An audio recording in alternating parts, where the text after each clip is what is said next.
What if everything we think we know about the origins of urban planning is incomplete? Picture a time over 3,000 years ago when brilliant minds were designing entire cities with a level of precision and foresight that rivals our modern approaches. These weren't just simple settlements, they were masterpieces of engineering, astronomy, and social design, laid out according to principles we are only now beginning to understand. Today, we're uncovering one of history's best-kept secrets, 22 Bronze Age blueprints that reveal a lost science of city building, a sophisticated system of knowledge that vanished for millennia and is only now resurfacing to astonish archaeologists and city planners alike. These ancient documents, carefully etched onto clay tablets and stone surfaces, offer us a rare and privileged look into the minds of our distant ancestors. They show us cities laid out in perfect grids, with advanced drainage systems, streets aligned to the stars, and neighborhoods designed to foster both community and efficiency. What's truly remarkable is that these plans weren't just practical, they were deeply philosophical, blending mathematics with cosmology and engineering with spirituality. The people who created them saw urban planning not merely as a technical challenge, but as a way to harmonize human life with the natural and cosmic order. They built for durability, for beauty, and for meaning in ways that we are still striving to achieve today. As we embark on this journey together, we'll explore how these blueprints were created against all odds, what they tell us about the societies that produced them, and why their rediscovery matters now more than ever. In a world facing rapid urbanization and environmental challenges, these ancient insights might hold the key to building more sustainable, equitable, and inspiring cities for our future. So settle in and open your mind to the possibilities, because we're about to travel back in time to decode the secrets of these extraordinary artifacts and rediscover a lost science that could very well shape the world of tomorrow. Long before the Romans engineered their vast network of roads or the Greeks conceptualized their public agoras, a profound urban revolution was already unfolding across the ancient world.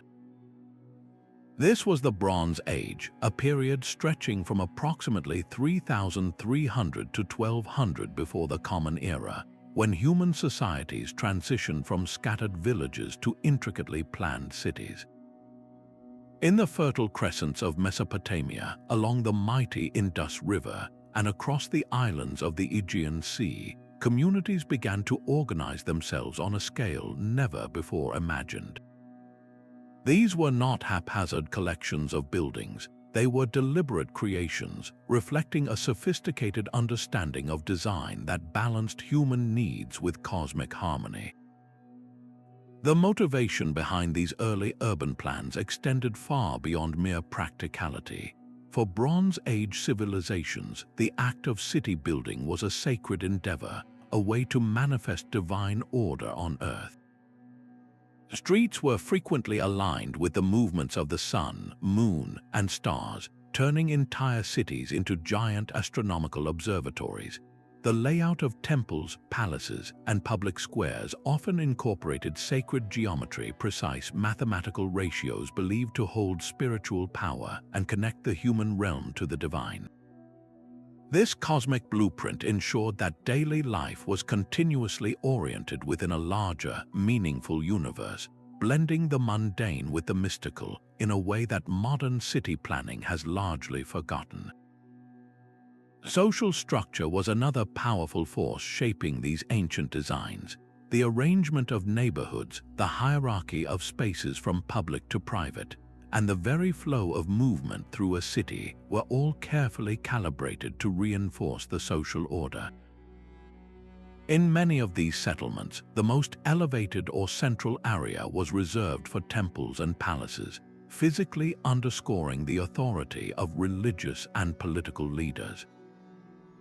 The way homes were clustered often reflected professions or family lineages, creating a built environment that promoted both community identity and social control. This intricate dance between space and society required a deep understanding of human behavior, suggesting that these early planners were not just engineers but also sociologists of their time. Perhaps most astonishing are the technological achievements embedded within these plans. Without the benefit of modern surveying tools, advanced mathematics, or durable construction materials, Bronze Age engineers devised water management systems that would impress today's urban planners. They built elaborate networks of drains, canals, and reservoirs that provided fresh water for drinking and bathing while managing waste and preventing floods. The consistency in brick sizes across entire cities, the precision of right angles in street grids, and the ability to level large tracts of land all point to a formalized system of knowledge, a lost science that was likely passed down through generations of specialized craftsmen and scholars. What drove these ancient designers to undertake such complex projects? The answer lies in a combination of spiritual belief, political ambition, and practical necessity.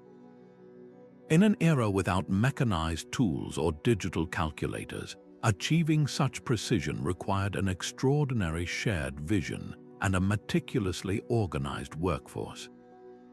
The existence of detailed blueprints, some of which we will explore, suggests that these projects were not accidental but were the result of careful forethought and collaborative effort. As we uncover the secrets of these 22 ancient plans, we begin to appreciate a forgotten chapter in human ingenuity, one that challenges our assumptions about primitive societies and offers timeless lessons in creating harmonious urban environments. The process of unearthing these 22 ancient plans is a story filled with as much drama and intrigue as any modern archaeological thriller. It begins not with a single eureka moment, but with a slow, painstaking accumulation of clues scattered across the Middle East and beyond. Many of the most significant finds came from the ashes of catastrophe. The great library of the Assyrian king Ashurbanipal at Nineveh is a prime example. When the city was sacked and burned by invading armies in 612 before the Common Era, the intense heat from the fires did something extraordinary. Instead of turning the vast collection of clay tablets to dust, the flames effectively fired them like pottery, baking the delicate cuneiform inscriptions into a permanent state.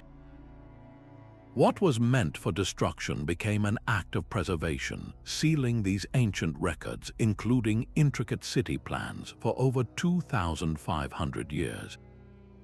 Other blueprints were patiently waiting in the meticulously organized royal archives of powerful city-states like Ebla in modern-day Syria. There, they were stored alongside economic records, diplomatic correspondence, and legal texts, all hidden beneath the collapsed walls and accumulated debris of centuries. When archaeologists finally brushed away the dust, they weren't just uncovering artifacts, they were opening filing cabinets from the Bronze Age. Each carefully labeled shelf and room revealed a new piece of the puzzle, a fragment of a map or a detailed administrative text describing the dimensions of a temple or the course of a canal. These weren't random scribbles, they were the official documents of state planners, offering a direct line to the bureaucratic minds that orchestrated these urban marvels. The initial challenge for early excavators was simply recognizing what they had found. To an untrained eye in the 19th century, a clay tablet etched with lines and symbols might easily be mistaken for a simple map, a decorative art piece, or even a child's practice school exercise. It was only through meticulous comparison and the gradual decipherment of ancient languages like Sumerian and Akkadian that the truth emerged. Scholars began to notice repeating patterns, precise right angles, consistent scales, and annotations written in the margins. These weren't just pictures of places, they were technical documents complete with measurements for wall thicknesses, notes on building materials, and instructions for orienting structures to celestial events. The realization was profound. They were holding the ancient equivalent of architectural blueprints. Deciphering these scripts was a Herculean task in itself. Epigraphers spent years, sometimes decades, matching symbols to words and grammar rules, slowly building a dictionary from a dead language. A single tablet could take months to translate, and understanding the technical terminology used by Bronze Age surveyors and engineers added another layer of complexity. Words for specific architectural features or units of measurement had to be understood in their original context.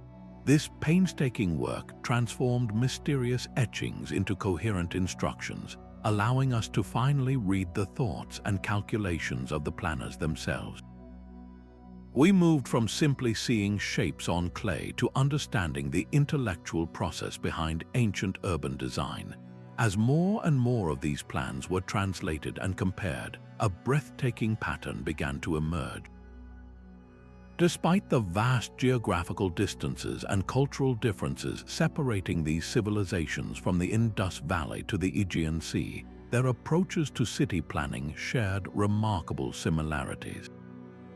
They all utilized grid systems, standardized units of measurement, and showed a deep concern for water management and astronomical alignment.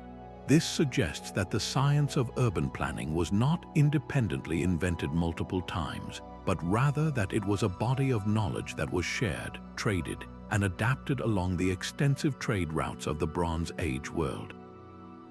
The discovery of each new blueprint added another thread to a connected tapestry of human ingenuity, revealing a lost golden age of design whose principles we are only now beginning to fully appreciate. Among the most striking examples of this early urban genius is the city of Mohenjo-Daro, a masterpiece of the Indus Valley civilization. Picture a sprawling metropolis, home to tens of thousands of people, rising from the fertile plains of what is now Pakistan over 4,500 years ago. What sets this city apart, and what continues to astonish archaeologists, is its breathtakingly modern layout. The entire urban center was constructed on a rigid grid plan, a concept we often associate with much later periods in history. Its wide main boulevards, some stretching over 30 feet across, ran perfectly north-south and east-west, slicing the city into a series of orderly, rectangular blocks. This geometric precision was far more than an aesthetic choice. It was the backbone of the city's revolutionary functionality. The grid system allowed for an unprecedented level of civic organization and public health management. Each city block contained a cluster of homes, often 2 stories high, built with standardized kiln-fired bricks of a uniform size and proportion. This consistency wasn't accidental. It points to a centralized authority enforcing building codes, a concept that feels remarkably contemporary. The streets themselves were engineered with a subtle camber, a gentle slope on either side that directed rainwater and waste into a complex brick-lined drainage system running beneath the city. Beneath the feet of its ancient citizens flowed one of the world's first sophisticated sewer networks. Almost every single house had a dedicated bathroom, with waste pipes that connected to these main underground drains, which were equipped with manholes for regular maintenance and cleaning. This attention to sanitation, ensuring the separation of clean water and waste, was a monumental public health achievement that would not be replicated on such a scale for thousands of years. Furthermore, the city was dotted with public wells, providing fresh, clean water to every neighborhood and eliminating the need for long, arduous trips to a distant river. This egalitarian access to a vital resource suggests a society that valued the well-being of all its citizens, not just a privileged elite. The most compelling aspect of Mohenjo-Daro's design is what it implies about its society. Unlike contemporary cities in Egypt or Mesopotamia, which were dominated by colossal palaces and temples emphasizing a rigid social hierarchy, Mohenjo-Daro presents a different picture. While it did have significant structures like the Great Bath, a large, waterproofed public pool likely used for ritual purification, the overall urban fabric is strikingly uniform. There are no obvious, sprawling royal palaces or immense tombs. The houses, while varying in size, are built to similar standards and layouts. This architectural language, with its focus on shared infrastructure and community welfare, hints at a social structure that was far more collective and perhaps even egalitarian in its ideals. The city's layout also facilitated economic activity and security.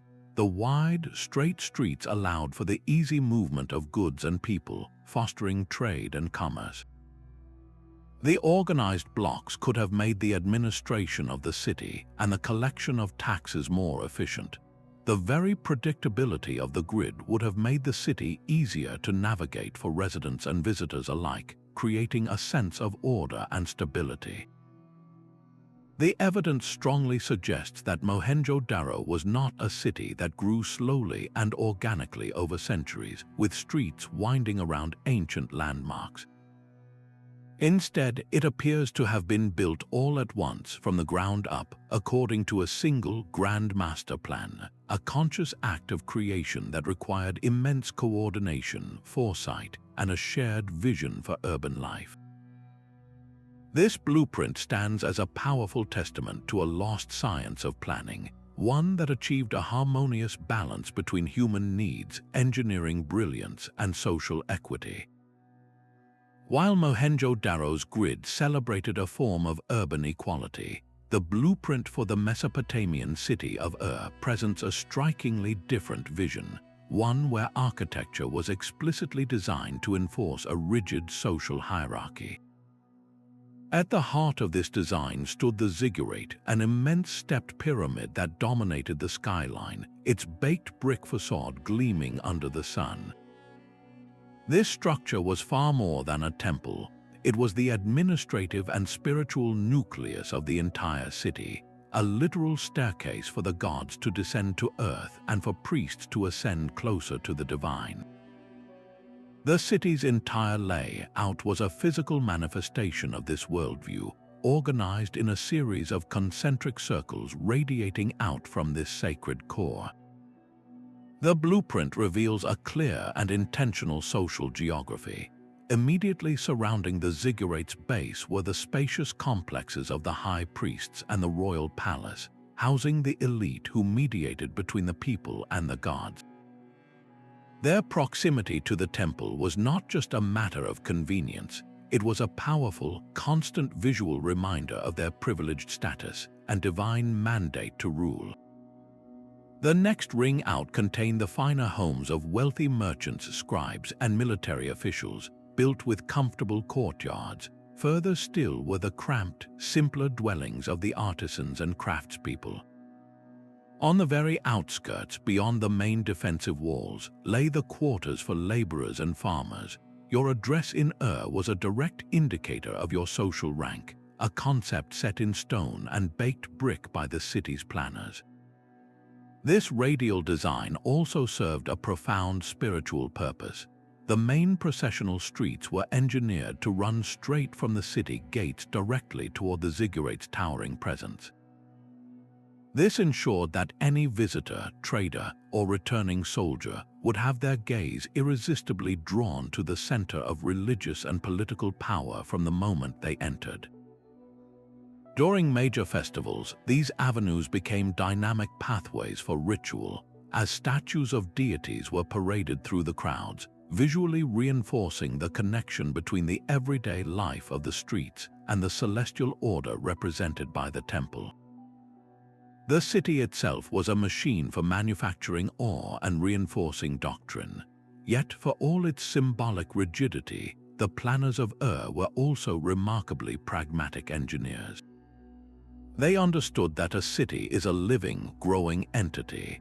The blueprint INCLUDED Chinese letter Chinese letter Chinese letter Chinese letter Chinese letter Quanquo de Jade, wide streets not just for grand processions, but to accommodate future expansion and the bustling flow of goods. Beyond the inner walls, they designated empty plots and reserved land for additional neighborhoods, anticipating population growth. Their most critical planning achievement, however, lay in managing the essential resource of water. A sophisticated network of canals was integrated into the urban plan, branching off from the Euphrates River. These canals served a triple purpose. They provided water for drinking and irrigation, acted as transportation corridors for moving goods and people, and formed a watery moat that enhanced the city's defenses against attackers. Furthermore, the plan included massive, centrally located granaries, strategically positioned near the docks of the main canal. This was a masterstroke of urban logistics. By storing surplus grain from the surrounding farmlands, the city's rulers could ensure food security during droughts or sieges, feed a large labor force for construction projects, and control a vital economic resource that further cemented their power. The blueprint for therefore, represents a fascinating duality. It is a plan that skillfully wove together the spiritual and the secular, using the very layout of the city to broadcast a message of divinely ordained hierarchy, while simultaneously employing brilliant engineering to solve the practical challenges of defense, commerce, and sustenance for thousands of inhabitants. Leaving behind the strict right angles of the Indus Valley and the hierarchical rings of Mesopotamia, we now journey to the island of Crete, where the Minoan civilization conceived a blueprint of an entirely different character. The sprawling palace complex of Knossos feels less like a city and more like a living organism, a labyrinthine marvel that seems to grow and breathe with the landscape itself. Abandoning rigid grids, its designers embraced a complex, multi-level layout centered around a vast central courtyard. This open space acted as the beating heart of the complex, with suites of rooms, intricate passageways, and grand staircases leading to upper stories branching out in seemingly organic patterns. This was not a design meant to impose order from above, but rather to facilitate a vibrant and interconnected community life. The genius of the Knossos blueprint lies in its masterful integration of diverse functions into a single, cohesive whole. One wing might contain dedicated workshops where skilled artisans crafted exquisite pottery and metalwork, their products likely stored in massive magazines lining the corridors. These storage rooms, with their rows of enormous clay jars called pithoi, held the economic lifeblood of the palace: oil, wine, and grain, demonstrating a sophisticated system for managing surplus and trade.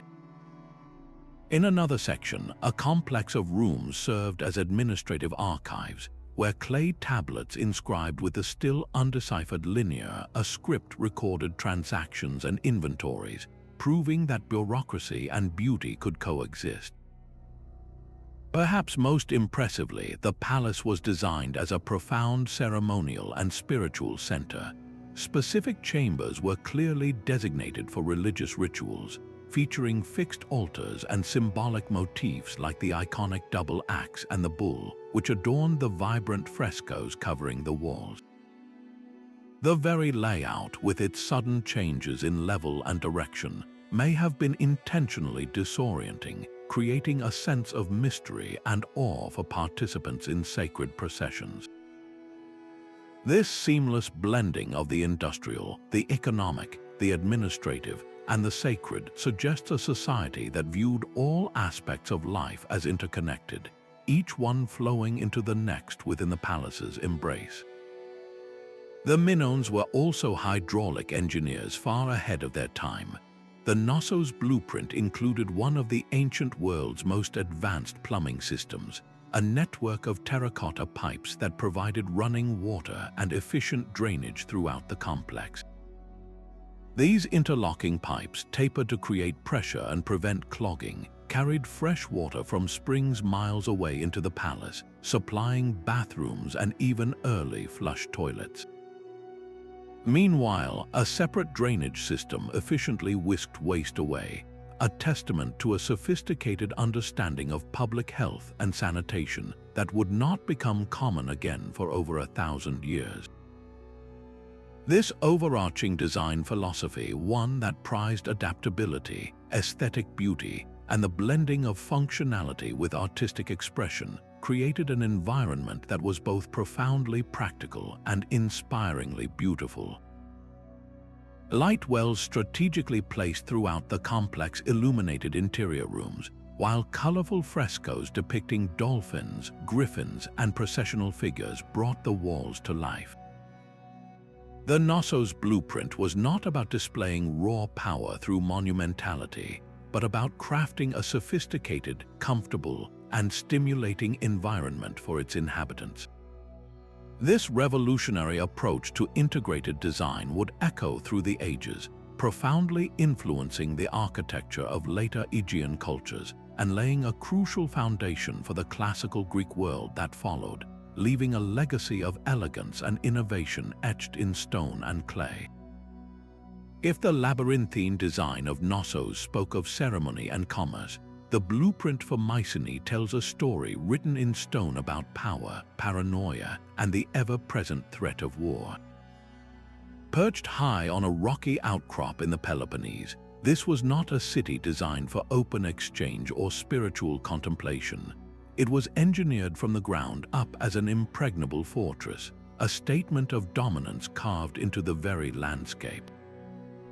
Primary concern of its planners was not processional routes but defensibility, not communal harmony but the sheer, unassailable projection of strength. Every aspect of its design, from the colossal walls to the strategic interior layout, served a single, overriding purpose: to withstand any siege and to dominate the surrounding territory. The most immediately striking feature of this blueprint is its legendary Cyclopean walls, so named by later Greeks who believed only the mythical one-eyed giants could have lifted such immense limestone boulders, some weighing several tons. These were not merely barriers, they were feats of psychological and military engineering, towering up to 46 feet in height and 26 feet thick. Their irregular, interlocking construction made them incredibly resilient to both earthquakes and battering rams. The strategic placement of these walls took full advantage of the natural terrain, following the jagged contours of the hill to create a formidable citadel that seemed a natural extension of the mountain itself, presenting potential attackers with a sheer, daunting face of rock and masonry. Controlled access was paramount to this defensive strategy. The entire fortress was funneled through a single, heavily fortified entrance, the iconic Lion Gate. This was a masterclass in defensive architecture. The gate itself was set deep within a towering stone corridor, forcing any approaching force into a narrow, exposed channel where they could be attacked from three sides.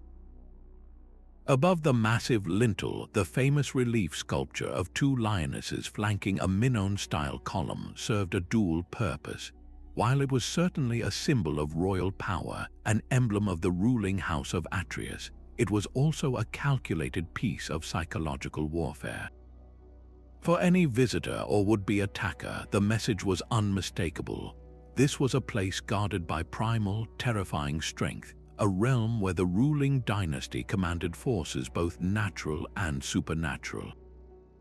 Within these overwhelming defenses, the city's layout was a meticulously organized machine designed to sustain a community under prolonged duress. The blueprint reveals a clear prioritization of function over form.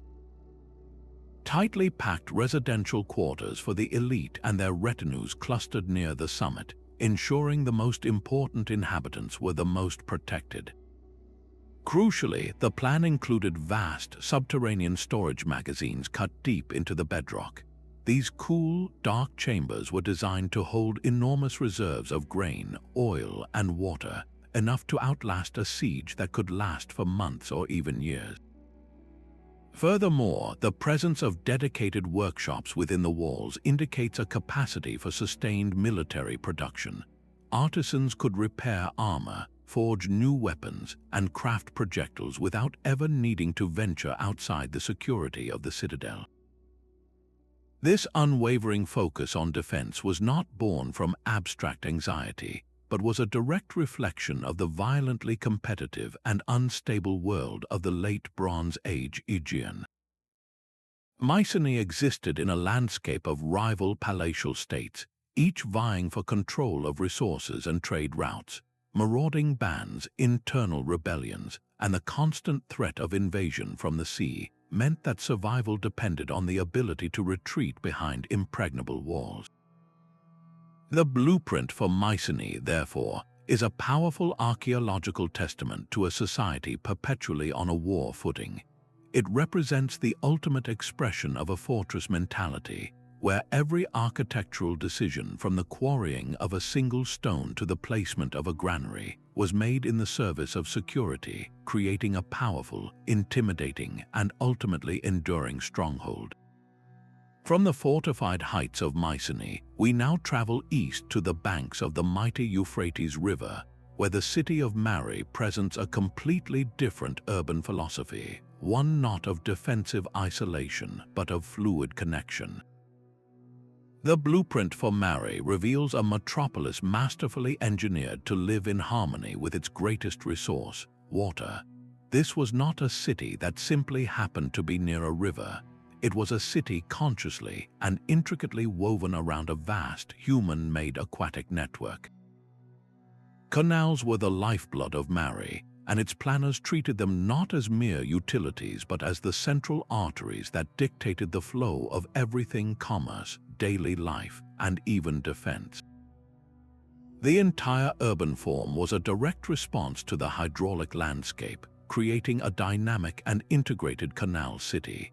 The genius of the Mari blueprint lies in its meticulous zoning, a concept that feels remarkably modern. The city was thoughtfully divided into specialized districts, each with a clearly defined purpose that was supported by its proximity to the water channels. The administrative and religious heart of the city, centered around the Grand Palace and main temples, was strategically positioned with direct canal access, allowing for the easy arrival of goods and officials by boat. Radiating out from this core were dedicated commercial quarters, where the canal-side wharves would have been bustling with merchants unloading grain, timber, and luxury goods from distant lands. Further out, residential neighborhoods were arranged, their quieter streets still serviced by smaller canals that brought fresh water directly to communities for drinking, cooking, and washing. This clear functional separation, all orchestrated around the water grid, created an incredibly efficient and organized urban organism. At the center of this aquatic web stood Mari's crown jewel, the Great Royal Palace. This was not just a royal residence, it was a monumental administrative complex, a city within a city boasting over 300 rooms. The palace's design was a masterpiece of ancient climate control and social engineering. Its layout was organized around a series of large, open courtyards. These central spaces were far more than aesthetic features, they were the lungs of the palace. By creating these vast openings, architects ensured a constant flow of air, pulling cool breezes through the surrounding halls and chambers, a vital comfort in the blistering Mesopotamian heat. The courtyards also acted as giant light wells, flooding the interior with natural illumination and creating a sense of open, airy grandeur that must have awe-inspired visitors and petitioners. The palace's sheer scale and complexity speak to a highly developed bureaucracy. It contained extensive archives where scribes meticulously recorded economic transactions on thousands of clay tablets, specialized workshops for artisans, and vast storage magazines for taxes collected in kind, grain, oil, and wine. Its strategic position within the city's canal network allowed it to function as the central node for the entire regional economy, receiving, redistributing, and recording the wealth that flowed along the waterways. The design facilitated both grand public audiences in its larger courts and the efficient, private workings of government in its maze of smaller offices and apartments, perfectly reflecting its dual role as a symbol of power and a machine of administration. The true legacy of the Mari blueprint, however, is its profound demonstration of hydraulic engineering as the foundation of civilization. The planners of Mari didn't just use water, they mastered it. Their canals were engineered for gradient and flow, ensuring a reliable supply for irrigation that turned the surrounding desert into fertile farmland capable of supporting a large urban population. These same waterways served as the primary transportation network, making Mari a pivotal trade hub connecting Mesopotamia with the Mediterranean and Anatolia. Furthermore, the outer canals acted as formidable moats, adding a critical layer of defense to the city's walls. This holistic approach to water management, viewing it simultaneously as an agricultural, economic, and strategic resource, became a blueprint for success that was eagerly adopted and adapted by emerging cities across the ancient Near East, establishing a hydrological legacy that would flow through history for centuries to come. While Mohenjo-Daro showcased the practical brilliance of the Indus Valley civilization, its sister city, Harappa, reveals a layer of planning that was truly cosmic in its ambition. Here, the rigid grid was more than just an efficient layout for traffic and drainage. It was a vast celestial diagram etched into the earth. The main thoroughfares of Harappa were meticulously aligned with the cardinal directions north, south, east, and west, with a precision that could not have been accidental. This intentional orientation suggests the city's architects possessed advanced knowledge of astronomy, using the rising and setting of the sun, moon, and stars to anchor their urban design to the heavens themselves. This celestial alignment served a profoundly practical and spiritual purpose. By tracking the solstices and equinoxes through the long, straight corridors of their streets, the inhabitants could mark the changing seasons with absolute accuracy. This was critical for scheduling agricultural activities, knowing precisely when to plant and when to harvest, ensuring the food security of the entire population. But beyond the practical, this connection to the cosmos likely infused daily life with sacred meaning. The city itself became a giant temple or observatory, a place where the rhythm of human existence moved in lockstep with the grand, eternal cycles of the universe. Walking down a main street at dawn on the summer solstice would have been a powerful religious experience, a moment where architecture, astronomy, and belief converged. This grand cosmic vision was supported by an almost modern obsession with standardization and quality control, evident in the smallest details of construction. Just like at Mohenjo-Daro, the builders of Harappa used kiln-fired bricks of a uniform ratio, typically 1:4 in terms of thickness, width, and length. This wasn't just about aesthetics, it was a revolutionary system that allowed for mass production, efficient construction, and the easy repair and replacement of structures. Every brick was interchangeable, meaning any builder in the city could work on any project without confusion or delay. This incredible consistency points to a powerful, centralized authority that could enforce these standards across the entire metropolis, a testament to a highly organized and disciplined society. The city's infrastructure was designed with the well-being of the entire community in mind. Dominating the skyline was a massive, raised citadel complex that included what archaeologists believe were enormous granaries. These structures were the economic heart of the city, capable of storing surplus grain from the surrounding farmlands to feed the urban population during lean times and to trade with other regions. Nearby, large public baths provided spaces for ritual purification and community gathering, emphasizing a culture that valued both spiritual and physical cleanliness. This investment in shared public works reveals a societal ethos that prioritized collective welfare and long-term stability over individual extravagance. Perhaps most impressively, this cosmic order even extended beneath the streets into the hidden world of waste management. The planners of Harappa engineered an elaborate subterranean drainage system that was nothing short of revolutionary.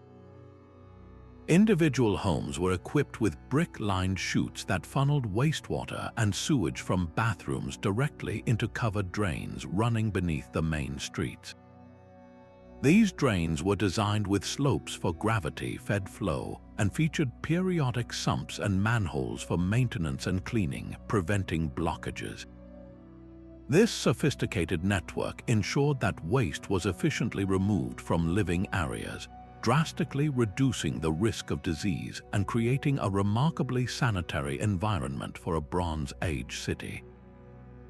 The Harappa blueprint, therefore, presents a breathtakingly holistic vision of urban life. It was a place where the macrocosm of the heavens was reflected in the microcosm of the city. The same meticulous planning that aligned streets with the stars also ensured that every home had proper sanitation, that every brick was perfectly proportioned, and that every citizen had access to public stores of food. This was not a society that compartmentalized its knowledge. Instead, it wove together astronomy, engineering, governance, and spirituality into a single, cohesive urban fabric. The city stood as a physical manifesto of a worldview that sought harmony above all else, harmony between humanity and the cosmos, between the individual and the community, and between the practical needs of the body and the spiritual yearning of the soul.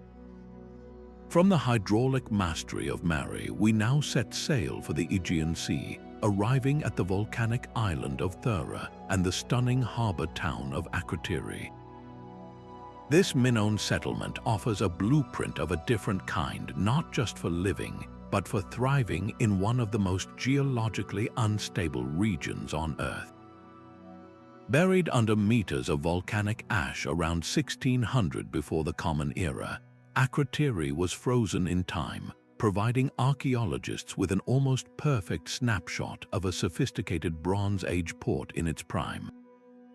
Its design reveals a society that refused to be cowed by nature's fury, instead choosing to innovate, creating a resilient and beautiful urban environment that buzzed with commercial and cultural energy.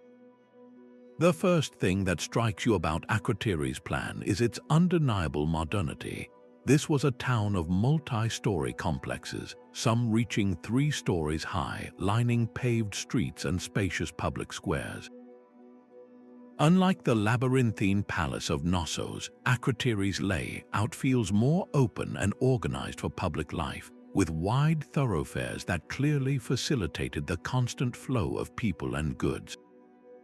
These were not narrow, winding alleys but purposeful streets designed for wheeled carts and busy pedestrians, indicating a bustling economy where movement and exchange were prioritized.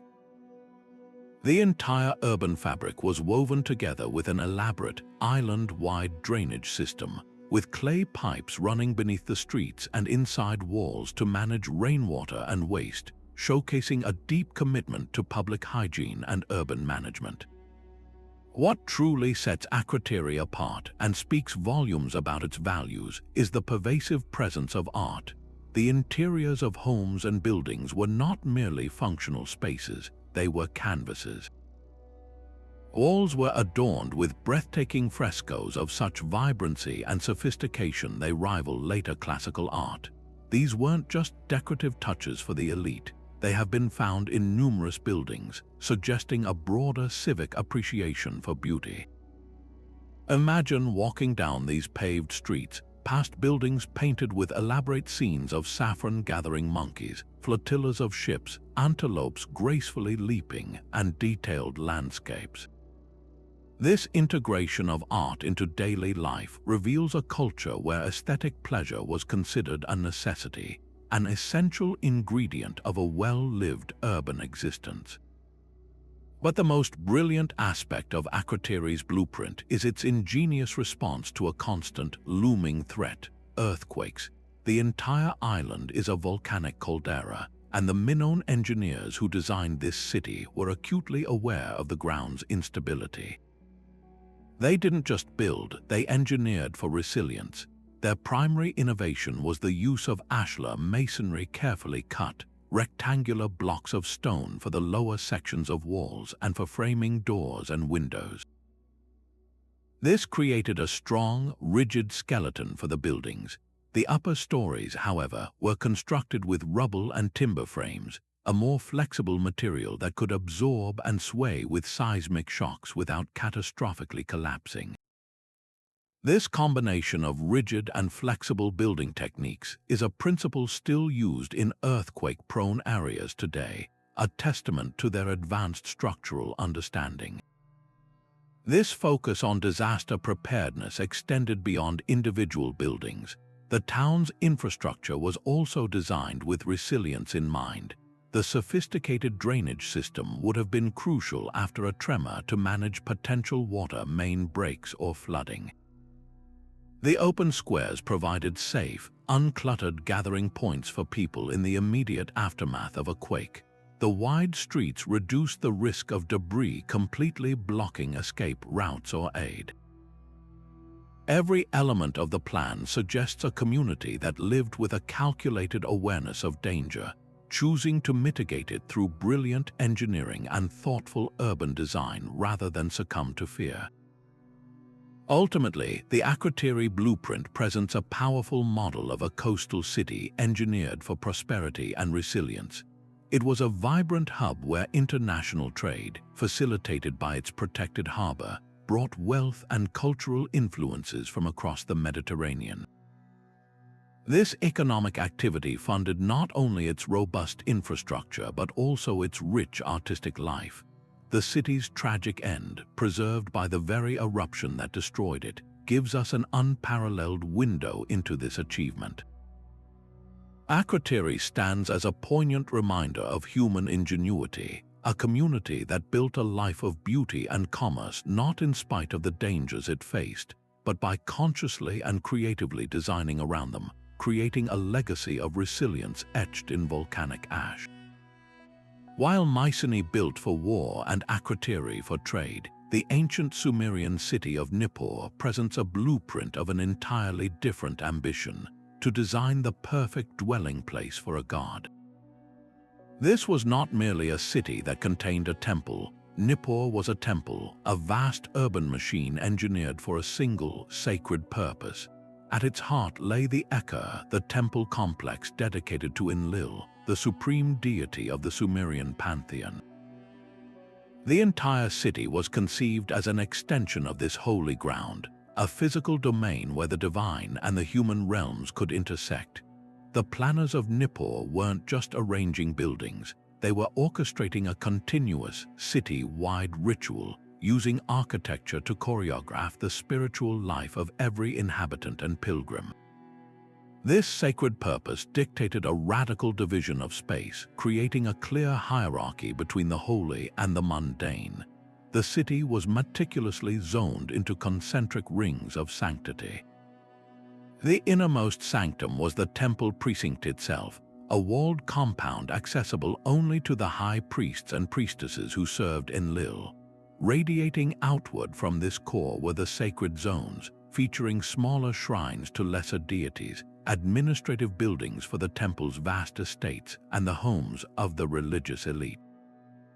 Further out lay the secular zones, the bustling markets, the workshops of artisans, and the residential quarters for the general populace.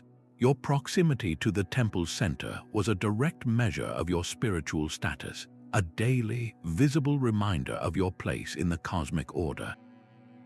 The genius of Nippur's design is most vividly experienced in its processional ways. These were not ordinary streets, they were carefully engineered spiritual pathways. Wide, paved, and impeccably straight, these sacred avenues were designed for one primary function: to guide masses of worshippers in grand ceremonial parades. They connected the main city gates directly to the temple complex, ensuring that a pilgrim's journey from the profane world outside into the holy heart of the city was a linear, focused, and awe-inspiring progression. Along these routes, planners strategically placed monuments, altars, and grand staircases, creating a sequence of spiritual milestones that built anticipation and reverence with every step.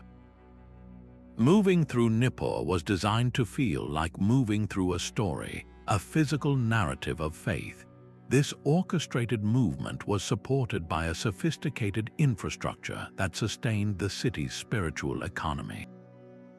Nippur's existence depended on the agricultural surplus from the surrounding farmlands, which was funneled into the temple's granaries to feed the clergy, support the vast workforce, and supply the constant offerings required for daily rituals. An advanced network of canals, meticulously integrated into the urban plan, provided the lifeblood for this system.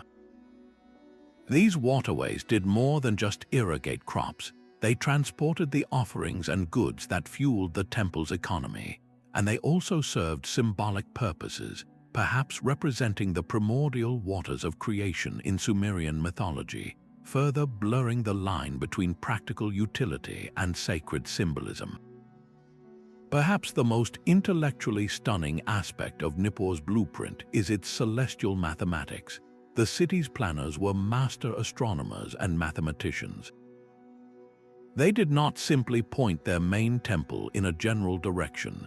They used precise calculations to align the Ekka and other major structures with specific astronomical events, such as the solstice sunrise or the path of certain stars.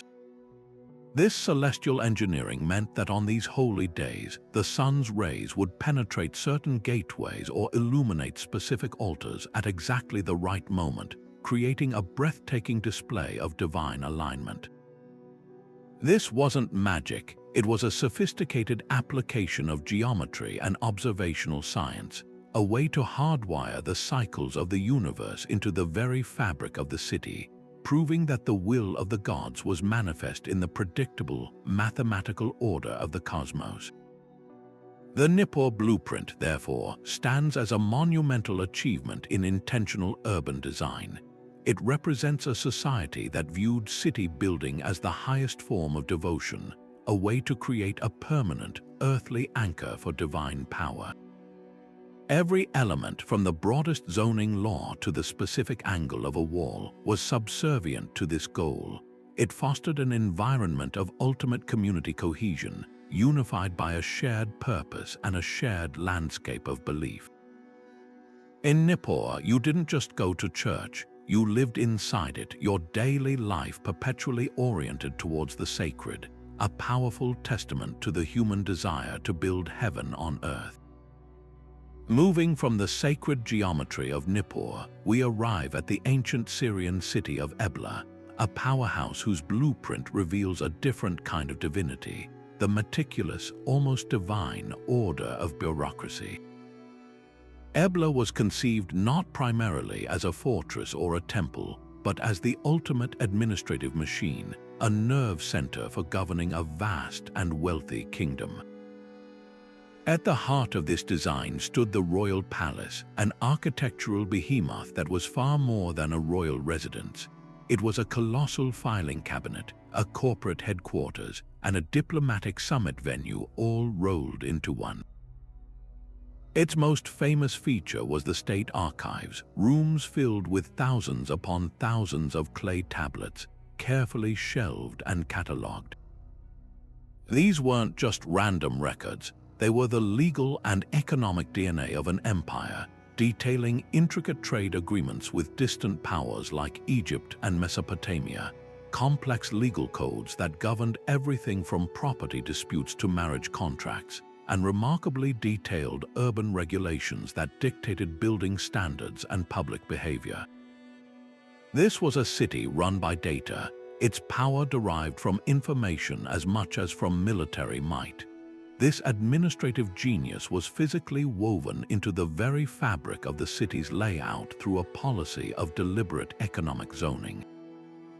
Ebla's planners organized the urban landscape into specialized districts, each dedicated to a specific craft or profession. One quarter would be dominated by the clang of metalworkers and the glow of furnaces, another by the smell of tanneries and the sound of leatherworkers, while yet another would be filled with the workshops of potters and weavers. This wasn't a random clustering, it was a brilliant economic strategy. By grouping specialists together, the city fostered innovation, streamlined the training of apprentices, and made the collection of taxes and the distribution of raw materials immensely more efficient for the palace bureaucrats. It created a thriving ecosystem of production where each district contributed to the city's overall economic health, turning Ebla into a manufacturing and trade powerhouse whose goods were coveted across the ancient world. Controlling access to this wealthy engine was paramount, and the city's defensive walls were a masterclass in regulated security. These weren't just blunt barriers meant to keep everyone out, they were sophisticated filters. A limited number of heavily fortified gates acted as choke points, where palace officials could monitor, tax, and control everything and everyone entering or leaving the city. By day, these gates would have been bustling hubs of commerce, with guards and scribes meticulously recording the flow of merchants and goods.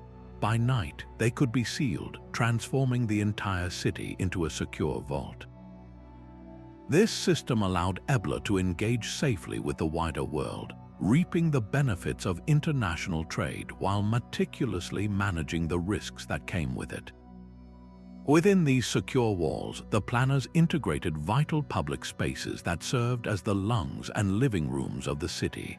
Expansive public squares were strategically positioned, often near the main gates or at the intersections of major thoroughfares. These open areas were multifunctional hubs of civic life. In the mornings, they might host bustling markets where farmers from the countryside could sell their produce to urban dwellers.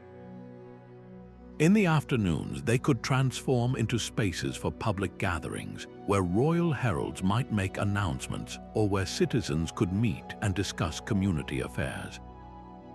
These squares provided the essential social glue that connected the otherwise specialized and segregated professional districts, ensuring that Ebla remained a cohesive community and not just a collection of industrial parks. Supporting this entire system was a backbone of strategic storage, a lesson in ancient economic foresight.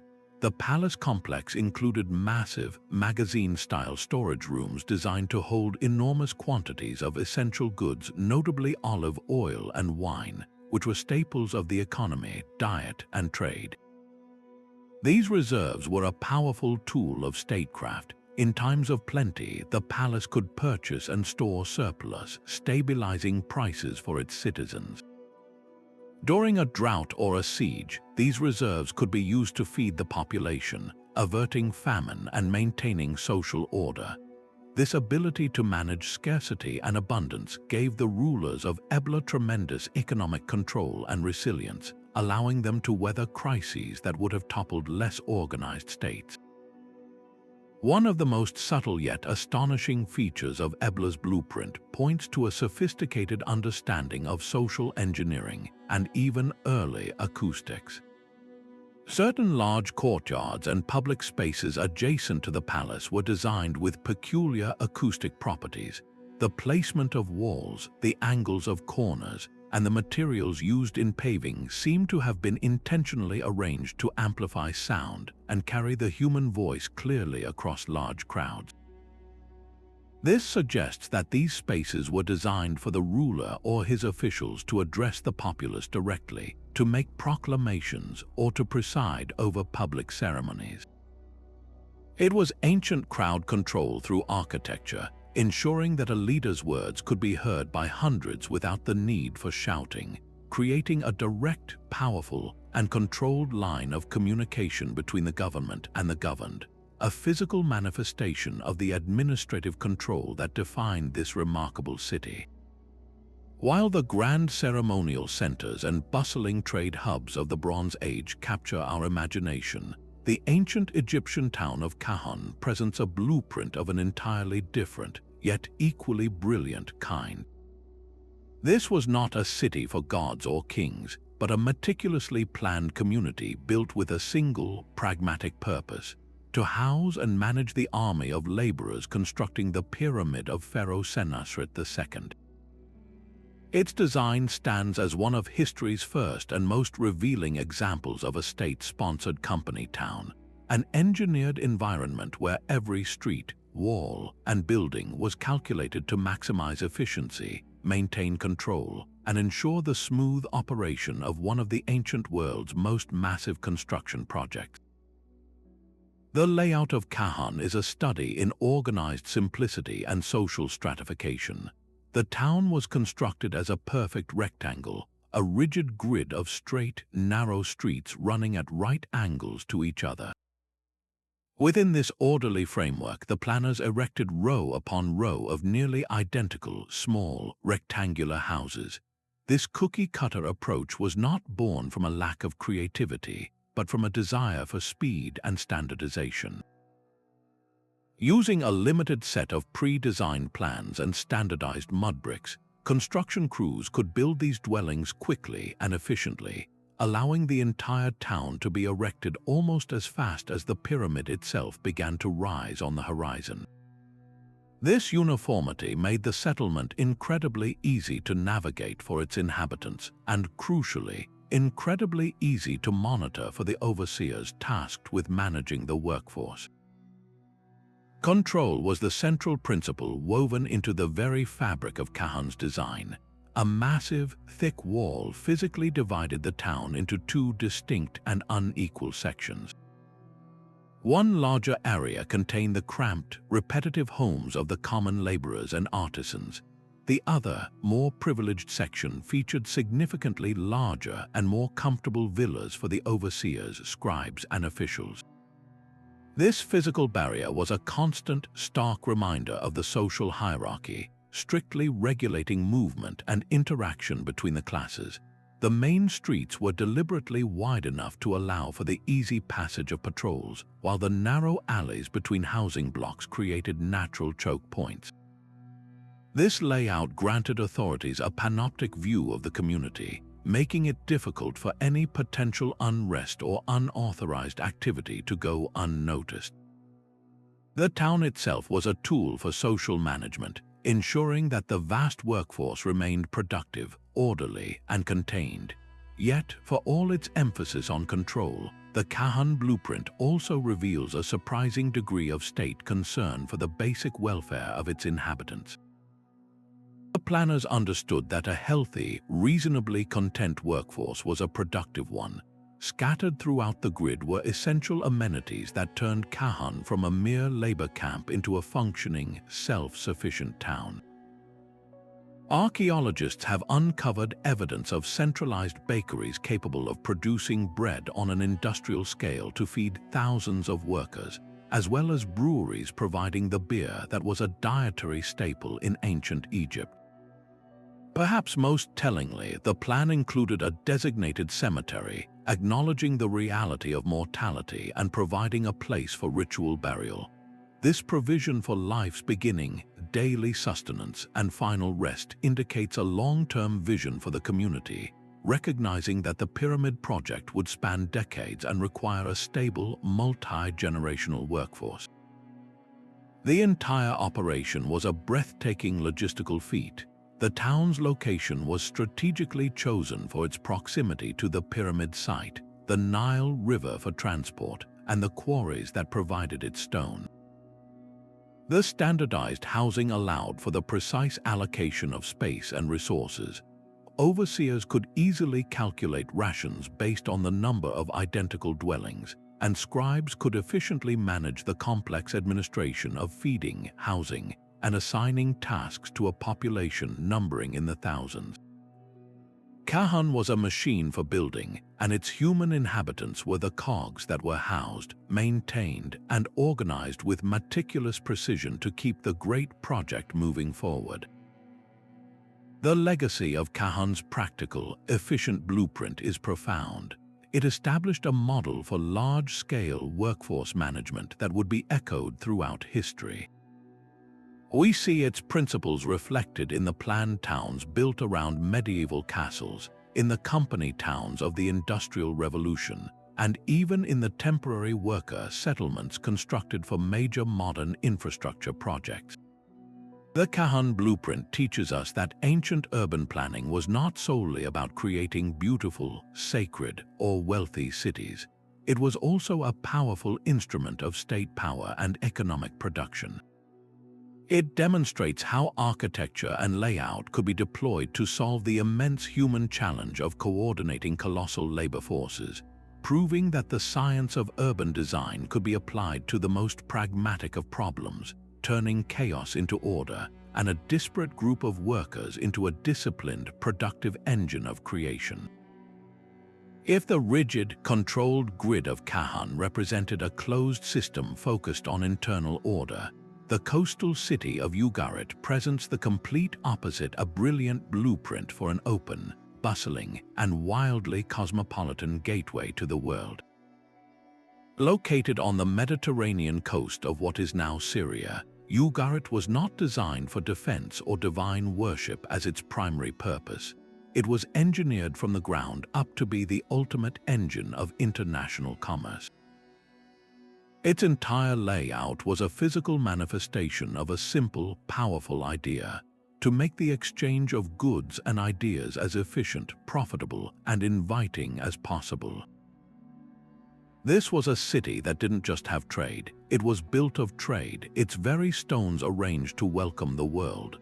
The heart of this commercial machine was its meticulously engineered harbor, a feat of ancient maritime engineering. Unlike a simple natural bay, the harbor of Ugarit was a well-protected, artificial anchorage. Massive stone moles and breakwaters extended out into the sea, creating a calm, safe haven for ships to dock regardless of the unpredictable Mediterranean weather.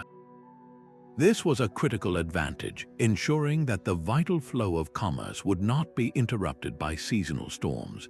Flanking this secure harbor were specialized structures that functioned like a modern port's customs and logistics center. Large fortress-like warehouses made of thick stone walls provided secure, weatherproof storage for high-value goods like ivory, copper ingots, precious oils, and textiles. Adjacent to these were what we might call custom houses, administrative buildings where scribes, using a revolutionary new alphabetic cuneiform script they invented for efficiency, recorded manifests, assessed taxes and tariffs, and finalized contracts. From the moment a ship docked, the entire system was designed to unload, value, tax, and secure its cargo with breathtaking speed and organization. This relentless focus on moving goods dictated the very anatomy of the city's streets.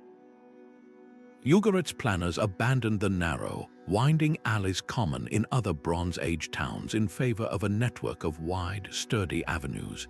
These were not roads designed merely for people, they were commercial arteries engineered for two-way cart traffic. The main thoroughfares ran on direct, efficient routes from the harbor docks straight into the vast central market districts, allowing for the swift transfer of cargo from ship to marketplace. The construction of these roads was itself a testament to their importance, built with sturdy foundations and drainage to withstand the constant heavy traffic and prevent them from turning into muddy quagmires that would choke commerce. The city's layout was a circulatory system, and these wide streets were the strong, reliable veins that kept the economic lifeblood pumping. Perhaps most remarkably, Ugarit's blueprint championed a remarkably modern approach to urban zoning, mixed-use development. Instead of rigidly separating where people lived from where they worked and traded, the city intentionally blended them. bustling market squares were surrounded by multi-story homes and workshops. A merchant could live in an apartment above his own shop, a metalsmith could have his forge just steps from his front door, and a dockworker's home would be a short walk from the quays. This created an incredibly vibrant and efficient urban environment, alive at all hours with activity. The constant intermingling of residents and foreign traders in these spaces fostered a dynamic, cosmopolitan culture, making Ugarit a melting pot where local traditions blended with influences from Egypt, the Hittite Empire, Cyprus, and the Aegean. The city thrived on this energy, its identity forged not by isolation but by connection. This complex, thriving metropolis required a sophisticated legal framework to function, and astonishingly, this framework was physically encoded into the city's very planning. Archaeological excavations have uncovered legal texts that were essentially Bronze Age building codes and zoning laws. These regulations stipulated precise rules, such as the maximum height a homeowner could build without infringing on a neighbor's sunlight or air, and clearly defined property boundaries to prevent disputes. There were likely ordinances governing waste disposal in public markets and standards for the construction of shared walls. This legal foresight was revolutionary. It provided a stable, predictable environment that gave merchants and residents the confidence to invest in property and business, knowing their rights were protected by a system that was literally built into the urban fabric. The law was not an abstract concept in Ugarit. It was part of the architecture, a necessary ingredient for peaceful and prosperous cosmopolitan life.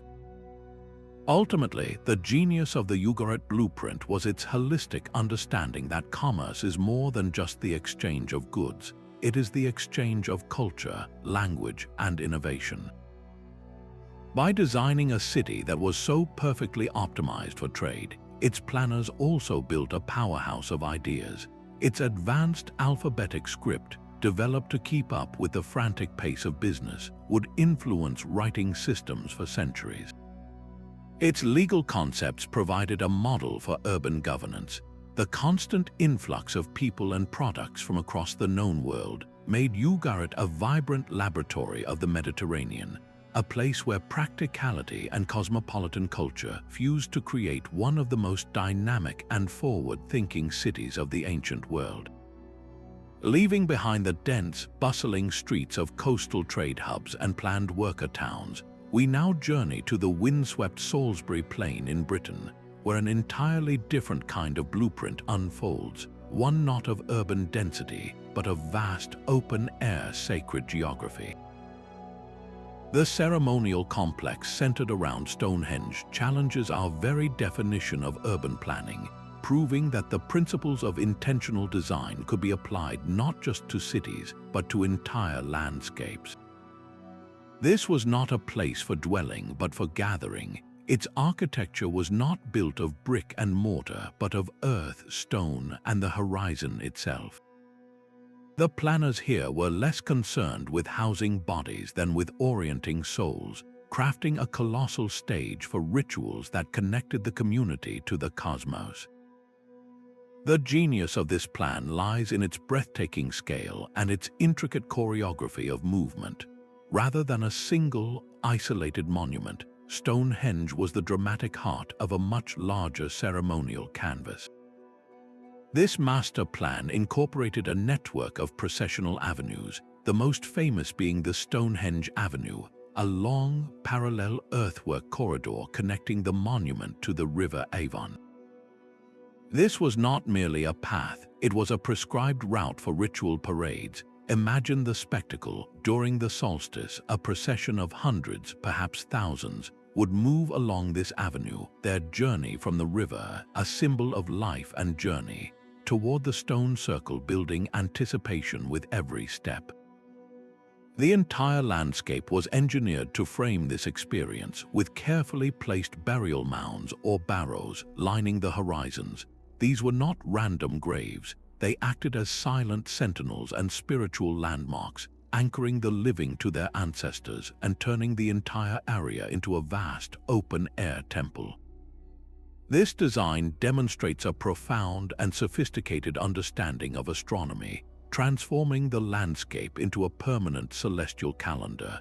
The entire layout is precisely aligned with the movements of the sun and moon. The primary axis of the stone circle is oriented to frame the summer solstice sunrise at one end and the winter solstice sunset at the other, but the alignments extend far beyond the famous stones. Specific barrows on the surrounding hills are positioned to mark the rising or setting of celestial bodies on significant dates, creating a series of sightlines across miles. This means that at key moments of the year, an observer standing at one point would see the sun or moon rise directly over a distant burial mound or through a specific gap in the stones.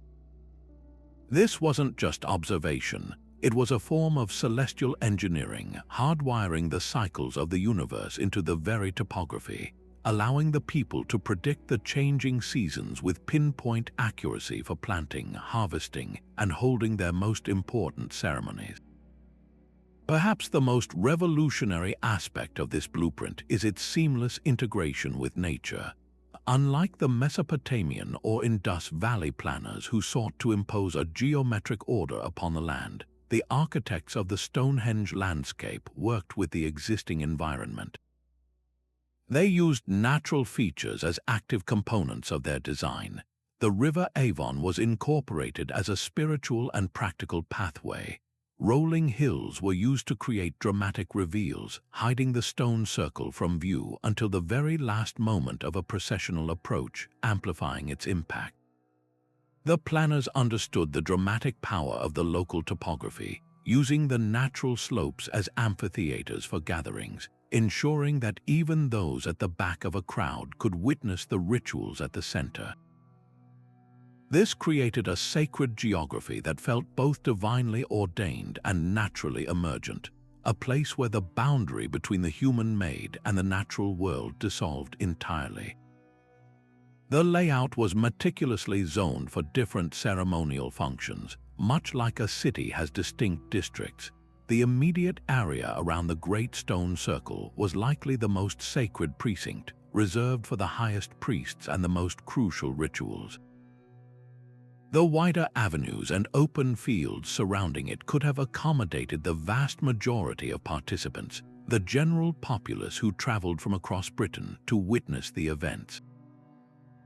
Evidence suggests the presence of temporary, seasonal settlements nearby, indicating spaces were designated for camping, feasting, and trading during these great gatherings. This functional zoning allowed for the smooth management of enormous crowds, the maintenance of ritual purity at the core, and the fostering of a massive, temporary community united by shared belief and spectacle. The construction of this landscape itself was a monumental act of social coordination that rivals the building of any city. Transporting the massive bluestones from mountains over 150 miles away, shaping the enormous sarsen stones, and excavating the ditches and banks using only antler picks and bone shovels required a staggering, society-wide effort. This implies a powerful, centralized authority, or a powerfully shared religious vision capable of organizing labor over centuries. The blueprint for the Stonehenge landscape is therefore more than an architectural plan. It is a fossilized imprint of a complex, sophisticated, and deeply spiritual society. It shows us that the drive to plan, to orient, and to create meaningful space is a fundamental human impulse, one that can manifest just as powerfully across a sweeping ceremonial landscape as it can within the confines of a city's walls. Perched high in the Andean cloud forest, the breathtaking citadel of Machu Picchu stands as a timeless testament to a design philosophy that feels both ancient and astonishingly modern. While its construction dates to the 15th century, long after the Bronze Age had ended, its architectural blueprint resonates with a familiar, profound wisdom. It embodies principles of integration, celestial alignment, and hydrological mastery that seem to echo a much older, perhaps even universal, science of urban planning. This is not a city imposed upon the mountain, but one that appears to have grown organically from it, a perfect marriage of human intention and natural topography that challenges our very notions of what ancient builders could achieve. The most immediate and stunning aspect of its design is the seamless integration of built form with the raw, dramatic landscape. The planners did not level the entire mountain peak to create a flat, easy canvas. Instead, they listened to the land, using its existing contours to guide their work. Structures were carefully placed on natural ridges and nestled into sheltered hollows. The famous agricultural terraces, which cascade down the slopes like giant stairways, were far more than just farms. They were a revolutionary feat of geoengineering, preventing catastrophic erosion on the steep hillsides, creating microclimates for different crops, and stabilizing the very foundation upon which the city was built. This terracing system transformed a precarious, sloping mountainside into a stable, productive, and habitable environment, demonstrating a deep understanding of how to work with gravity and geology rather than against them. This harmony extended to the very materials they used. The stone masonry at Machu Picchu is legendary for its precision. Massive granite blocks were painstakingly shaped to fit together without mortar, their joints so tight that not even a knife blade can slip between them. This technique, known as ashlar masonry, was about more than just aesthetic beauty. In a region prone to frequent and violent earthquakes, these walls were engineered to survive. The tightly interlocking stones allow the entire structure to sway and settle during seismic activity without collapsing, a brilliant application of flexible, resilient design that has kept these walls standing for centuries. The buildings literally dance with the mountain during a quake, moving as one with the earth before settling back into place, a silent testament to the builders' profound understanding of their environment. Water, the source of life, was managed with a graceful, gravity-fed elegance that would impress any modern engineer. The city's layout was designed around a sophisticated hydrological system that began with a natural spring on the north slope. From this single source, Inca engineers carved a stone channel that followed a gentle, consistent gradient down through the heart of the urban sector. This main artery fed a sequential series of 16 ceremonial fountains, each one a beautifully carved stone outlet where water could be collected. The flow was carefully controlled and distributed, ensuring that the royal residences, temples, and finally the agricultural terraces all received their share. This was a cascading system of water distribution that required no pumps, only an innate mastery of physics and topography, providing fresh water for drinking, irrigation, and ritual while simultaneously managing drainage and preventing erosion. The city's spiritual and practical lives were united through a masterful use of astronomical alignment. Key structures were precisely oriented to capture the sun's rays during critical celestial events. The Teotihuacan stone, a uniquely carved ritual stone, functioned as an accurate astronomical clock. During the equinoxes, the sun stands directly above the pillar, casting no shadow at all. On the winter solstice, the sun's light strikes it at a specific, calculated angle. The Temple of the Sun features a window perfectly aligned to frame the rising sun during the June solstice, illuminating its sacred altar with a dazzling beam of light. These were not casual observations. They were hardwired into the architecture, turning the entire city into a complex calendar that marked the passage of seasons and guided the timing of agricultural and religious ceremonies, deeply connecting daily life to the cosmic cycle.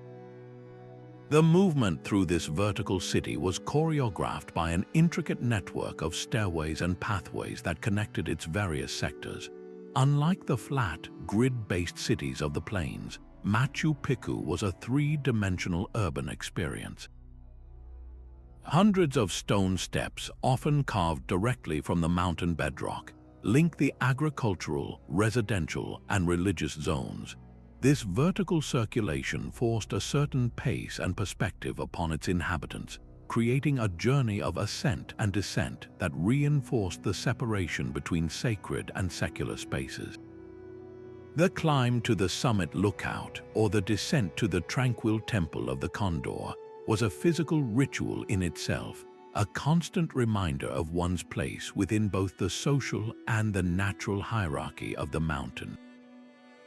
While Machu Picchu itself is a product of the Inca Empire, its underlying design principles, this deep reverence for nature, mastery of stone, and celestial worship likely have roots in far older Andean traditions that stretch back millennia.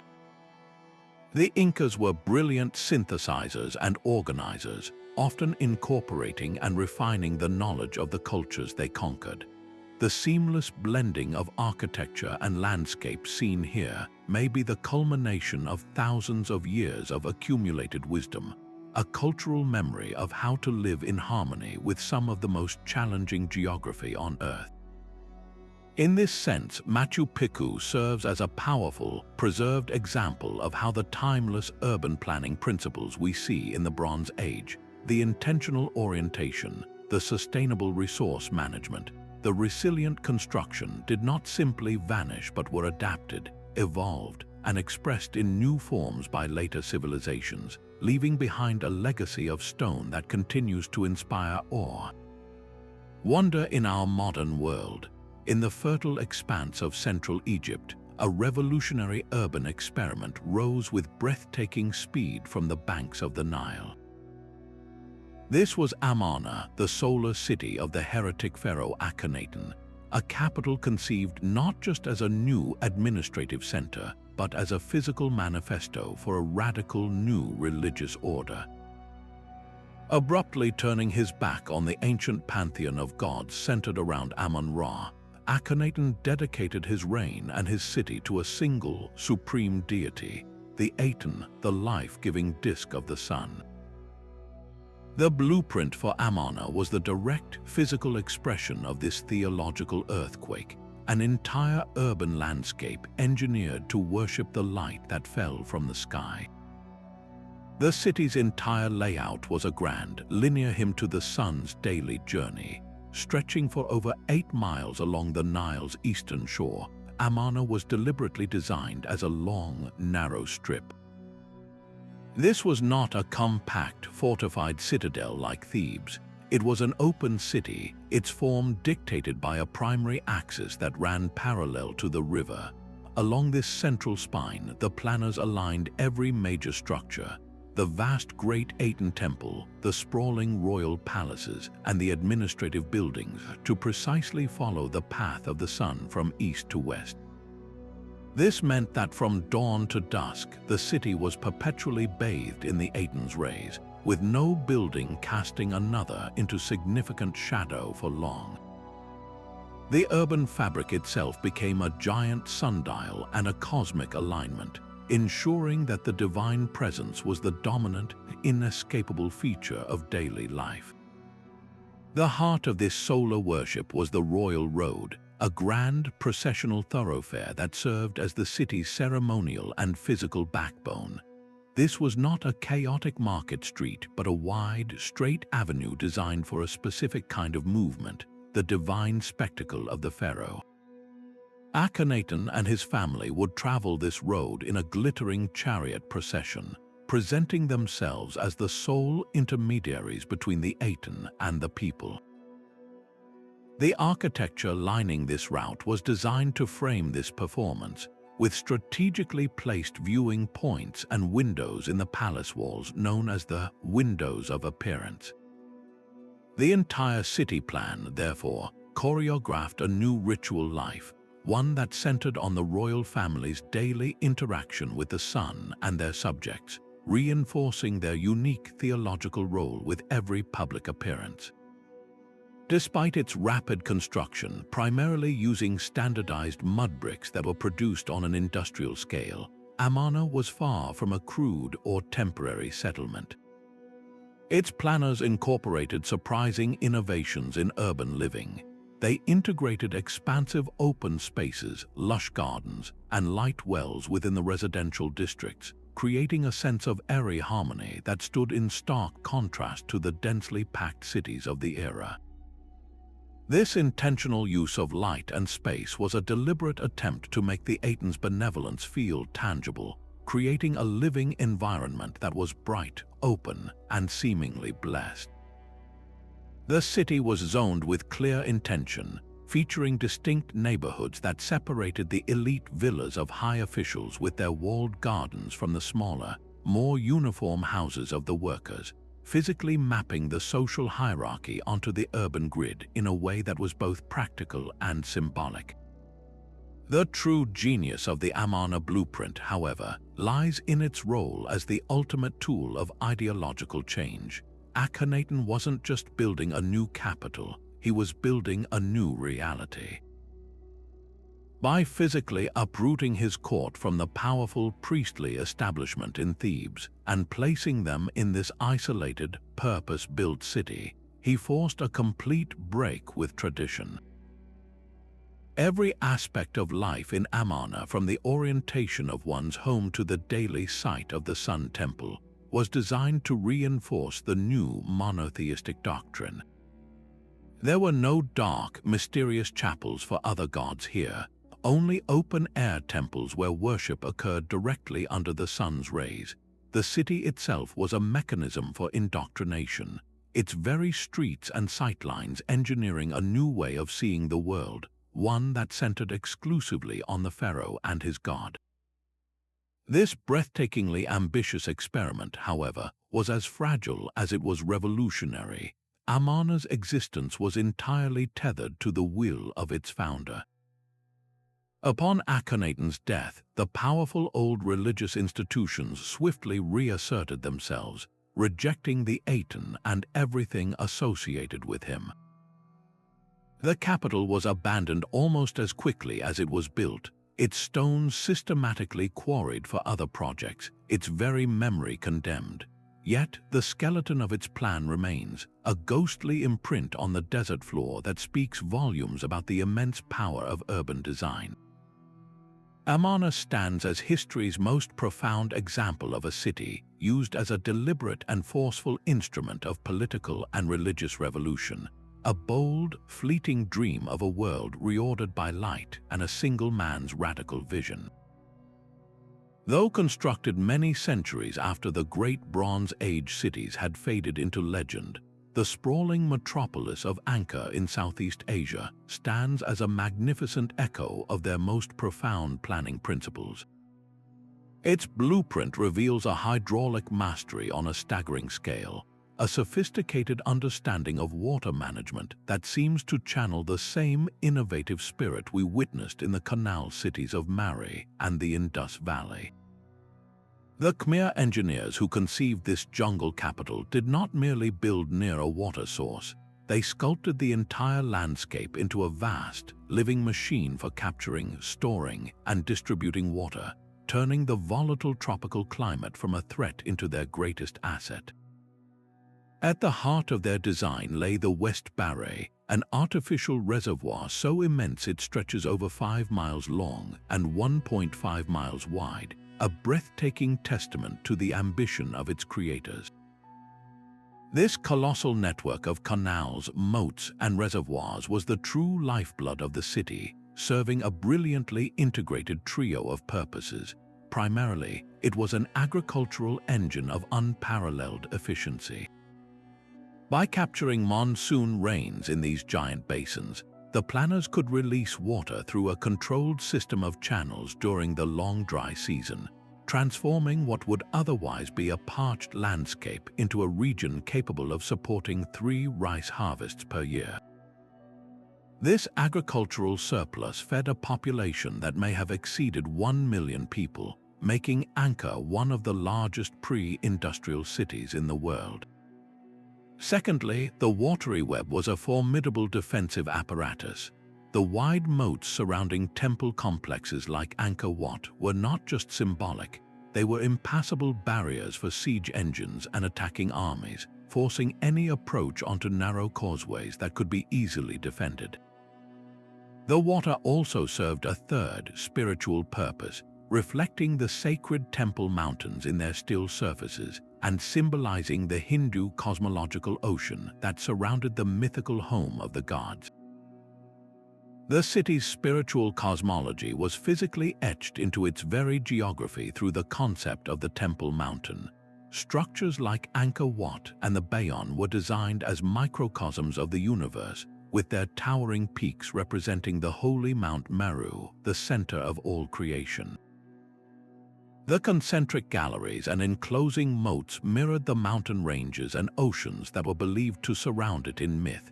Processional causeways, lined with stone figures, acted as symbolic bridges between the earthly and the divine realms.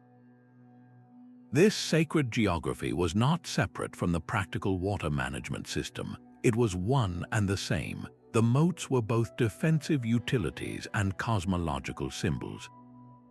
The reservoirs, or barrays, were seen as earthly representations of the celestial sea, and their life-giving waters were considered sacred.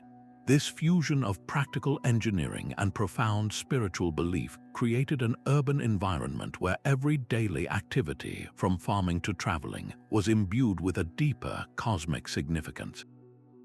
The engineering behind this system was remarkably advanced, revealing a deep understanding of hydrology and materials science. The Khmer built extensive drainage systems to manage the intense monsoon rains, preventing the city center from flooding during the wet season. They used a unique sandy laterite subsoil for their canals, which helped to filter and purify the water as it percolated through. Their precise control over gradient and flow allowed them to move water across great distances using only gravity, ensuring a consistent and reliable supply to the farthest reaches of the urban area. The scale and complexity of this hydraulic city suggest it was not a sudden invention but the glorious culmination of a long tradition of urban planning. While direct links are hard to trace, the core philosophy, a holistic view of water as the source of life, power, and spiritual meaning, resonates powerfully with the lost science of Bronze Age urbanism, suggesting that these timeless principles of harmonious design can emerge independently across eras and continents when human ingenuity meets fundamental need. Rising from the plains of northwestern Anatolia, the legendary city of Troy presents a blueprint not of a single, static fortress, but of a living entity that grew and adapted over millennia, its walls telling a story of relentless pressure and brilliant, pragmatic engineering. Unlike cities planned around cosmic harmony or economic efficiency, Troy's entire design philosophy was forged in the crucible of conflict. Its concentric rings of defense, a direct response to its precarious position at the crossroads of continents and trade routes. Each new layer of fortification, each rebuilt gate and heightened tower, represents a chapter in an epic arms race, a physical record of siege, destruction, and resilient rebirth that turned this settlement into one of the most formidable strongholds of the ancient world. The city's legendary strength was built upon a principle of layered, concentric defense, a concept that would be studied by military architects for centuries to come. The blueprint reveals not one wall, but multiple rings of massive, sloping stone ramparts, each one higher and thicker than the last, creating a daunting series of obstacles for any attacker. To breach the outer wall was not to capture the city. It was merely to enter a deadly killing zone, exposed to projectiles and attacks from the even higher inner defenses. At the heart of this defensive onion stood the elevated citadel, a final redoubt perched on the highest point of the tell. This was the command center and the last sanctuary, a place where the city's rulers and elite could make a final stand long after the outer districts had fallen. This multi-layered approach meant that an invading force had to win multiple battles, not just one, expending immense energy and suffering catastrophic losses at every stage, a psychological and physical grinding down that made the cost of conquest prohibitively high. Controlled access through this maze of walls was managed by a few brilliantly designed gates, the most famous being the imposing Scaean Gate mentioned in Homer's Iliad. These were not simple openings but complex, multi-stage defensive puzzles. Approaching forces were funneled into narrow, exposed passageways that forced them to break formation and expose their unshielded sides to defenders on the walls above. Many gates featured sharp, 90-degree turns immediately inside the entrance, a design specifically intended to prevent the use of battering rams. A large, heavy ram requires a long, straight run to build momentum. By forcing attackers to turn immediately after entering, the defenders neutralized this primary siege weapon. These gate complexes were often flanked by massive, projecting bastions, allowing defenders to unleash a devastating crossfire of arrows, spears, and stones onto anyone caught in the entranceway, turning the very point of entry into a death trap. Within these formidable walls, the city's interior layout was a masterclass in martial logistics.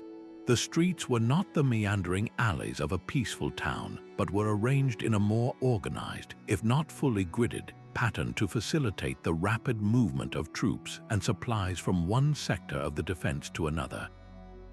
This allowed the garrison to quickly reinforce any point on the wall that was under heavy assault. The very architecture of the houses contributed to the city's resilience. Homes were built with sturdy, stone lower levels that often included substantial storage magazines, capable of holding large reserves of grain, oil, and water.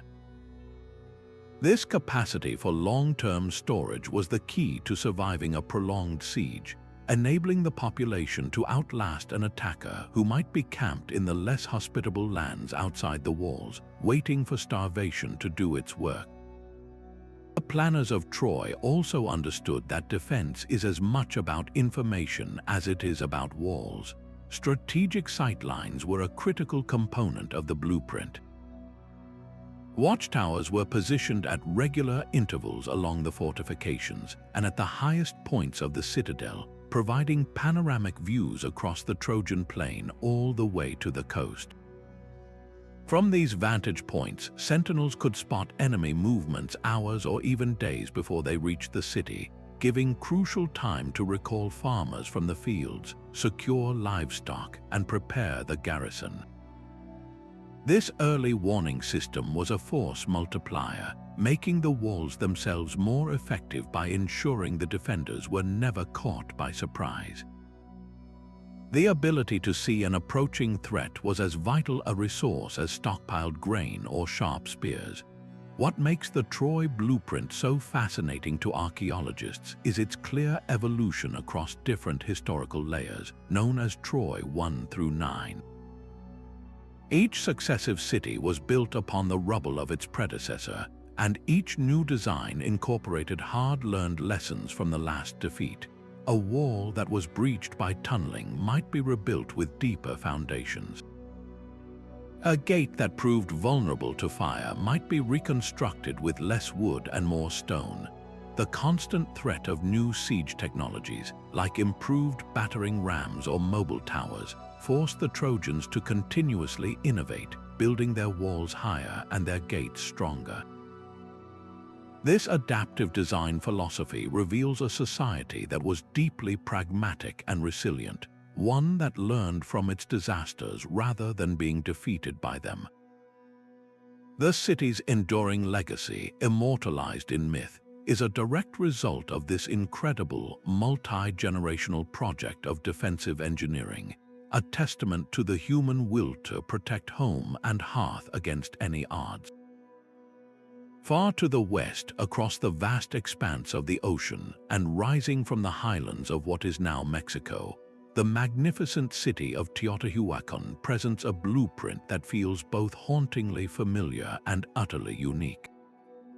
Though its golden age flourished between the 1st and 6th centuries of the Common Era, long after the Bronze Age civilizations had faded into history, its design principles echo a universal language of urban planning that speaks to a shared human genius. This was not a city that simply grew. It was a vast, intentional creation, a meticulously planned ritual landscape built to orchestrate the lives of over 100,000 people in harmony with the cosmos, the community, and the gods themselves.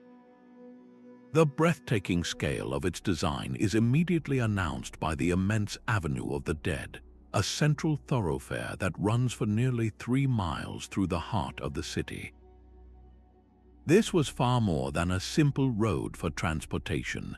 It was a grand processional way, a sacred corridor designed for spiritual journeying.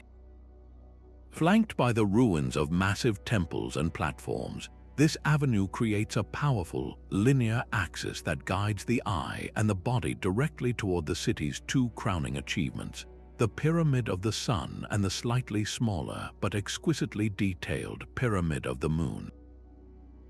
The entire urban plan is precisely aligned just 15.5 degrees east of true north, an orientation that was not arbitrary.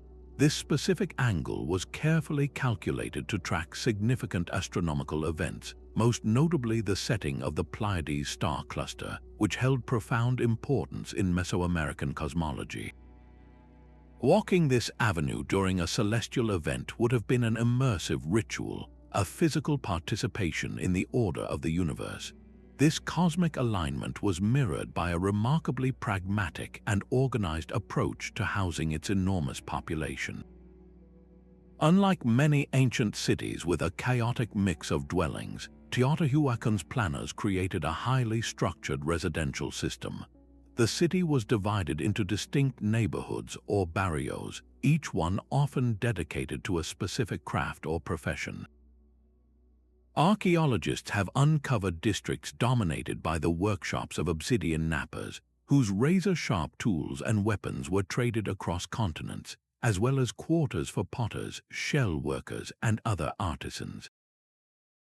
This zoning promoted economic efficiency, fostered the exchange of skills within specialist communities, and made the management and taxation of goods incredibly efficient for the city's mysterious, centralized authority.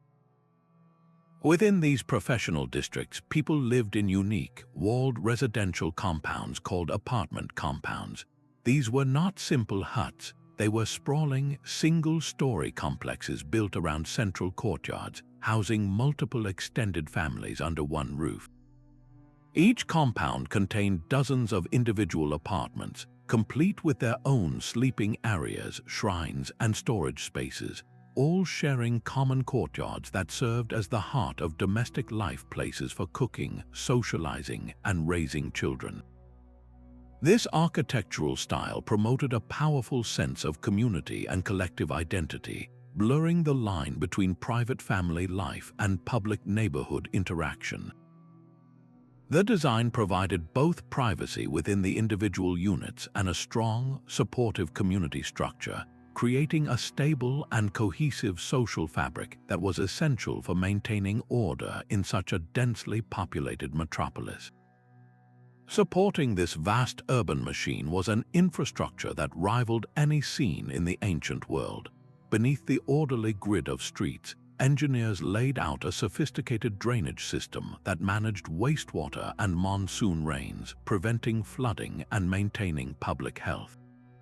Expansive public plazas at strategic points throughout the city provided essential spaces for markets, where goods from the specialized barrios and from distant trade networks could be exchanged. These plazas also served as gathering points for civic ceremonies and festivals, spaces where the entire community could come together, reinforcing social bonds under the watchful gaze of the towering pyramids. The planners even ensured a reliable water supply through a network of canals and carefully managed springs, demonstrating a holistic understanding of the city's needs that balanced the spiritual with the profoundly practical. The true legacy of Teotihuacan and why its blueprint feels so significant in our exploration of lost urban sciences is its immense and enduring influence. At its height, Teotihuacan was the undisputed cultural capital of Mesoamerica, a city whose art, architecture, and religious ideas were adopted and adapted by subsequent civilizations, including the Maya and the Aztecs, who gave the city its current name, meaning the City of the Gods. The widespread adoption of its core planning principles, the sacred axial avenue, the precise astronomical orientation, the organized residential compounds across such a wide geographical and chronological span, suggests that these were not just local innovations, but represented a highly successful and exportable model of urban living. This diffusion of ideas across time and culture hints at a tantalizing possibility that the fundamental principles of harmonious urban design, which we see perfected in the Bronze Age worlds of the Indus Valley and Mesopotamia, are not confined to one era or one people. Instead, they may represent a recurring human discovery, a lost science of city building that different civilizations have stumbled upon independently, a universal language of stone and space that speaks to our deepest needs for order, meaning, and community. Nestled on the rugged Lebanese coastline, the ancient city of Byblos presents a masterclass in designing an urban environment that thrives on the delicate balance between open commerce and impenetrable security. Its blueprint reveals a settlement meticulously crafted to harness the wealth of the sea and the forest while fiercely protecting it from the myriad threats that sailed those same waters. The entire city was engineered around its lifeblood, a fortified harbor that served as both a welcoming gateway for merchant ships and a formidable first line of defense. This was no simple pier. It was a complex of stone quays, protective breakwaters, and watchtowers that could be sealed off in times of danger, transforming from a bustling port into a naval stronghold at a moment's notice.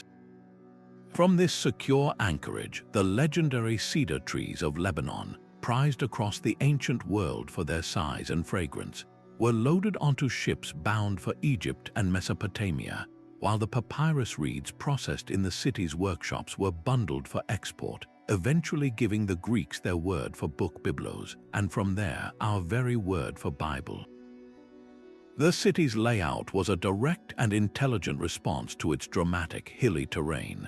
Unlike the flat, predictable grids of cities built on plains, Byblos's planners embraced the natural slopes, designing a network of streets that artfully combined steps, ramps, and gently inclining pathways.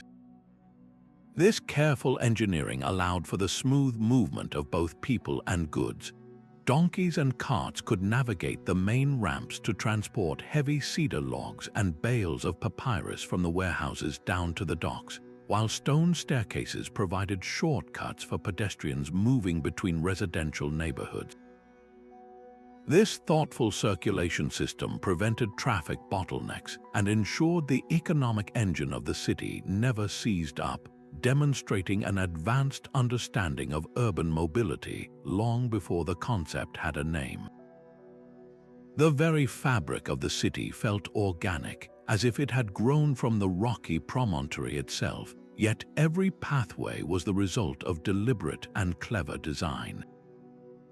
At the heart of Byblos's residential districts lay the courtyard house, an architectural form that perfectly encapsulated the city's social values. Each home was typically built around a central, open-air courtyard, a private outdoor room that served as the core of family life. Here, light and air flooded into the surrounding living spaces, children could play under supervision, and meals were prepared and shared. The courtyard provided a vital sense of seclusion and security for the family within, its high walls shielding them from the noise and bustle of the commercial city outside. Yet these homes were not isolated compounds. They were often clustered together, sharing party walls and creating dense, interconnected neighborhoods. This arrangement fostered a strong sense of community, where neighbors knew each other, and the shared experience of living in a maritime trading hub created deep social bonds. The design offered the best of both worlds: private sanctuary within a tight-knit public sphere. This thriving commercial hub, brimming with valuable goods, was a tempting target for pirates and rival kingdoms, making defense an absolute priority for its planners. The city was encircled by massive stone walls that followed the natural defensible contours of the land, reinforced at strategic intervals by imposing square and rectangular towers. These towers provided flanking fire along the length of the walls, ensuring that no attacker could approach without being exposed to arrows or spears from multiple angles. The main gates were heavily fortified constriction points, designed to be easily defended by a small number of guards. Beyond physical defense, the city's spiritual security was entrusted to its temples, which were prominently positioned and dedicated to powerful maritime deities like the goddess Balat Gubla. These temples were not just places of worship, they were considered essential protectors of the city's seafaring merchants, and their prominent placement on the skyline reassured the populace that divine forces were watching over their perilous enterprises. The enduring legacy of Byblos is its stunningly successful synthesis of seemingly opposing forces. It was a city that was both open to the world and closed to its enemies, a place of immense commercial energy and profound domestic tranquility. Its planners understood that true prosperity required more than just efficient warehouses and docks. It required a community where people felt safe, connected, and rooted. By seamlessly integrating its fortified port, its ingeniously adapted street network, its community-focused housing, and its layered defenses, Byblos created a model of sustainable coastal urbanism. It wasn't just a factory for trade, it was a home for a civilization. This brilliant balance allowed it to flourish for millennia, becoming a vital linchpin in the Bronze Age world economy, and a timeless example of how to build a city that welcomes the opportunities of the open sea without ever letting down its guard. Towering over the sun-scorched landscape of the Jordan Valley, the ancient settlement of Jericho presents a blueprint that is less about grand cosmic alignments and more about the raw, fundamental will to survive and thrive against impossible odds. As one of the oldest continuously inhabited cities on Earth, its foundational plan reveals a stunningly early grasp of the core principles that define civilization: collective security, shared resources, and social cohesion. What makes Jericho so extraordinary is not its complexity in comparison to later cities, but its brilliant simplicity and the profound effectiveness of its solutions to the most basic human problems. Here, in the blistering heat, the first urban planners looked at a desert oasis and saw the potential for a perpetual home. The most iconic and startling feature of Jericho's blueprint is, without a doubt, its monumental stone fortifications. Excavations have revealed a massive stone wall, over 3.5 meters thick and nearly 4 meters high, encircling the entire settlement.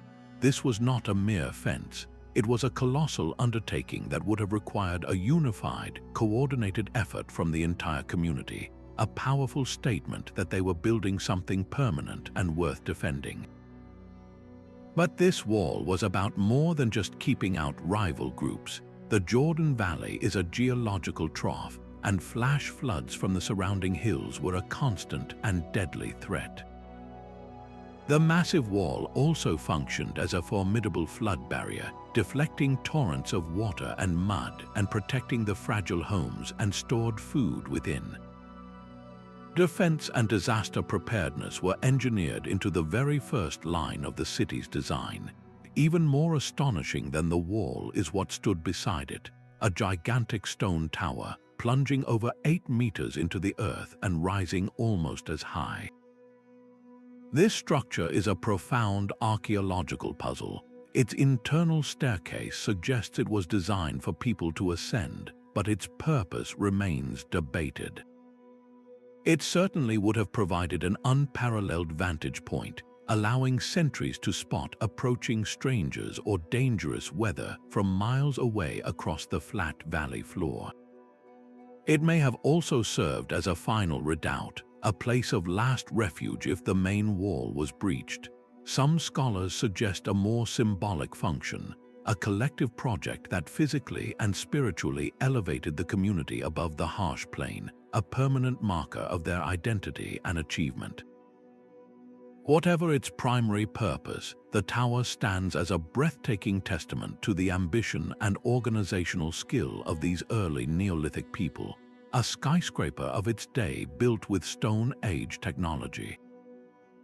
Within the safety of these great walls, the planners of Jericho organized life around a revolutionary architectural feature, the shared courtyard. Instead of a warren of streets, the dwellings were clustered around common open spaces. This was a deliberate social innovation. These courtyards became the outdoor living rooms of the city, places where the daily rhythms of life unfolded in a communal setting. Here, food was prepared in shared ovens, tools were crafted, children played under the watchful eyes of multiple families, and stories were exchanged. This design fostered a powerful sense of community and mutual obligation, ensuring that knowledge, resources, and responsibilities were shared. It created a social safety net woven directly into the urban fabric, where no one could easily be isolated or forgotten, strengthening the entire group against the hardships of their environment. The very existence of Jericho was made possible by a masterful understanding of hydraulic engineering.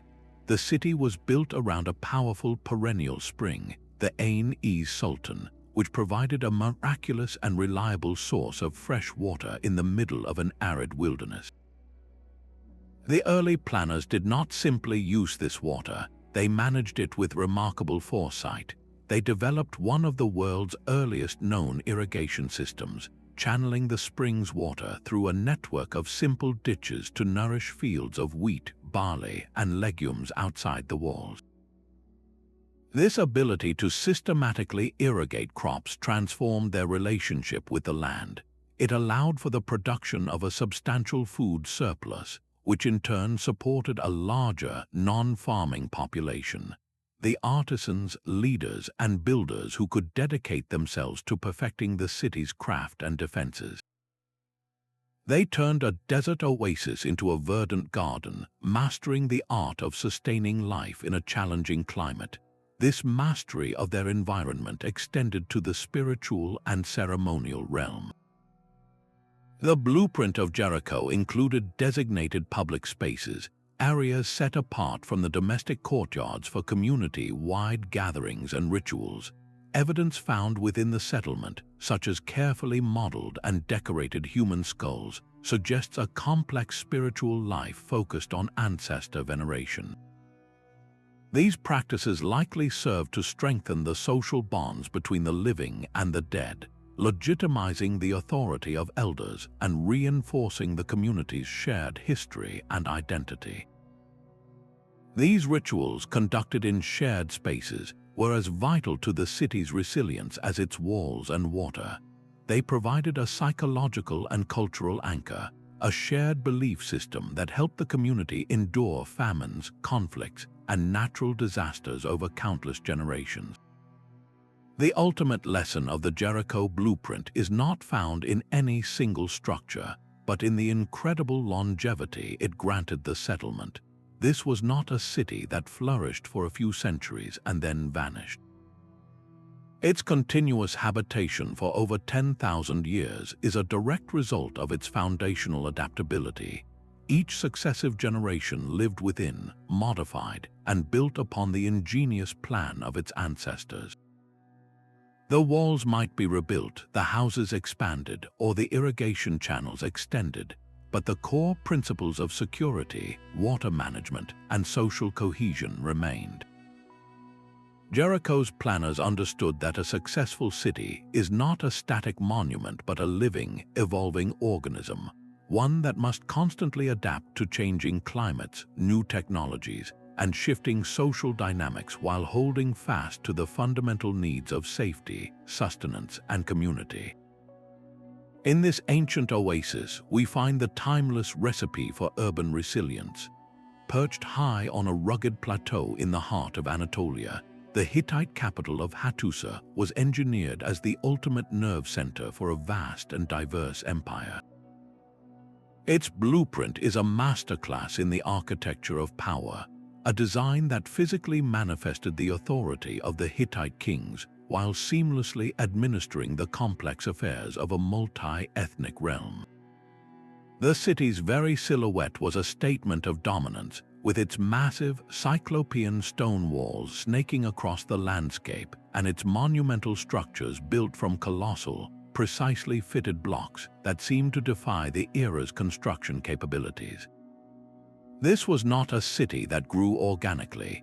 It was a deliberate, calculated projection of imperial might designed from the ground up to govern. The urban plan was strategically divided into two distinct tiers, a physical mapping of the social and administrative hierarchy. The lower city sprawled across the northern plain, containing the bustling life of the metropolis, the homes of artisans, merchants, and soldiers, alongside vital infrastructure like granaries and water reservoirs. A processional way led upwards to the true seat of power, the upper city, a vast fortified citadel perched on a steep incline. This elevated sector was the empire's administrative and religious core, a heavily guarded precinct housing the royal palace, the state archives, and a stunning array of temples. The arduous climb from the lower to the upper city was a powerful, daily reminder to any visitor or petitioner of the social ascent required to reach the inner circles of Hittite authority. Hattusa's intellectual and spiritual character is vividly revealed in its dedication to preserving knowledge. At a time when information was power, the Hittites built extensive royal libraries and archives, vast repositories of clay tablets that formed the empire's operational brain. These were not mere storage rooms, they were active centers of bureaucracy and learning, where scribes meticulously recorded everything from royal annals and legal codes to intricate diplomatic correspondence with rival powers like Egypt and Assyria. The very existence of these vast collections, carefully organized and protected, demonstrates a sophisticated understanding that governing a far-flung empire required the systematic management of information, turning knowledge into a strategic asset as critical as any army. Perhaps the most telling feature of Hattusa's design is its approach to religion, which reveals a fascinating and pragmatic imperial strategy. Instead of imposing a single state deity, the city's planners created a sprawling sacred district in the upper city, with dozens of temples dedicated to a vast pantheon of gods. This was a direct reflection of the Hittite policy of incorporating and honoring the deities of conquered peoples. By building temples to the gods of the Luwians, Hurrians, and other subject cultures, the Hittite emperors sent a powerful message of inclusion. This architectural pluralism was a brilliant tool of governance, fostering loyalty among diverse subject populations by showing respect for their beliefs, effectively using urban design to promote political stability and cultural cohesion across the empire. This open-handed spiritual policy stood in stark contrast to the city's formidable defensive architecture, a testament to the constant threats faced by a superpower. Hattusa was encircled by a monumental wall stretching over 4 miles, punctuated by towering gates that served both practical and symbolic functions. The most famous, the Lion Gate and the King's Gate, were flanked by massive stone sculptures imposing guardian lions and a regal warrior god, designed to intimidate visitors and ward off evil spirits. But the true genius lay in the hidden details. The walls themselves were honeycombed with secret tunnels, known as posterns, which allowed troops to move unseen and launch surprise counterattacks on besieging forces. This combination of overwhelming visual power and clever, hidden tactical features made Hattusa incredibly difficult to assault. The city's influence extended far beyond its mighty walls through a network of meticulously planned roads that radiated outwards like arteries, connecting the capital to every corner of the empire. These were not simple dirt paths but engineered highways maintained by the state to ensure the rapid movement of messengers, armies, and trade caravans. This system allowed the central administration in Hattusa to project its power over vast distances, receiving intelligence, dispatching orders, and deploying legions with an efficiency that was unprecedented for its time. The roads physically bound the diverse provinces to the imperial core, making Hattusa the undeniable heart of a complex and highly organized political organism. High in the arid Soup Valley of Peru, a desert wind sweeps across one of the most revolutionary and puzzling blueprints ever discovered. This is Caral, a city that flourished over 4,600 years ago, a contemporary of the Great Pyramids of Egypt and the mighty cities of Mesopotamia. Yet its story unfolds in complete isolation, a world away. The design of Caral doesn't just surprise modern researchers, it fundamentally rewrites the narrative of early civilization in the Americas, presenting a sophisticated urban plan that emerged not from conflict or conquest, but from a profound and peaceful collaboration. The city's skyline was dominated by 6 massive pyramidal structures, immense earth and stone platforms that rose from the desert floor. These were not the tombs of pharaohs but the central anchors of the entire community, arranged with deliberate intention around a vast central plaza. Their construction was a monumental feat of engineering, requiring an advanced understanding of load-bearing walls and the use of shikra bags, woven mesh sacks filled with stones that acted as a flexible, earthquake-resistant foundation, a brilliant solution to the seismic activity of the region. But the genius of the layout extends beyond mere engineering. The entire complex is precisely aligned with celestial bodies.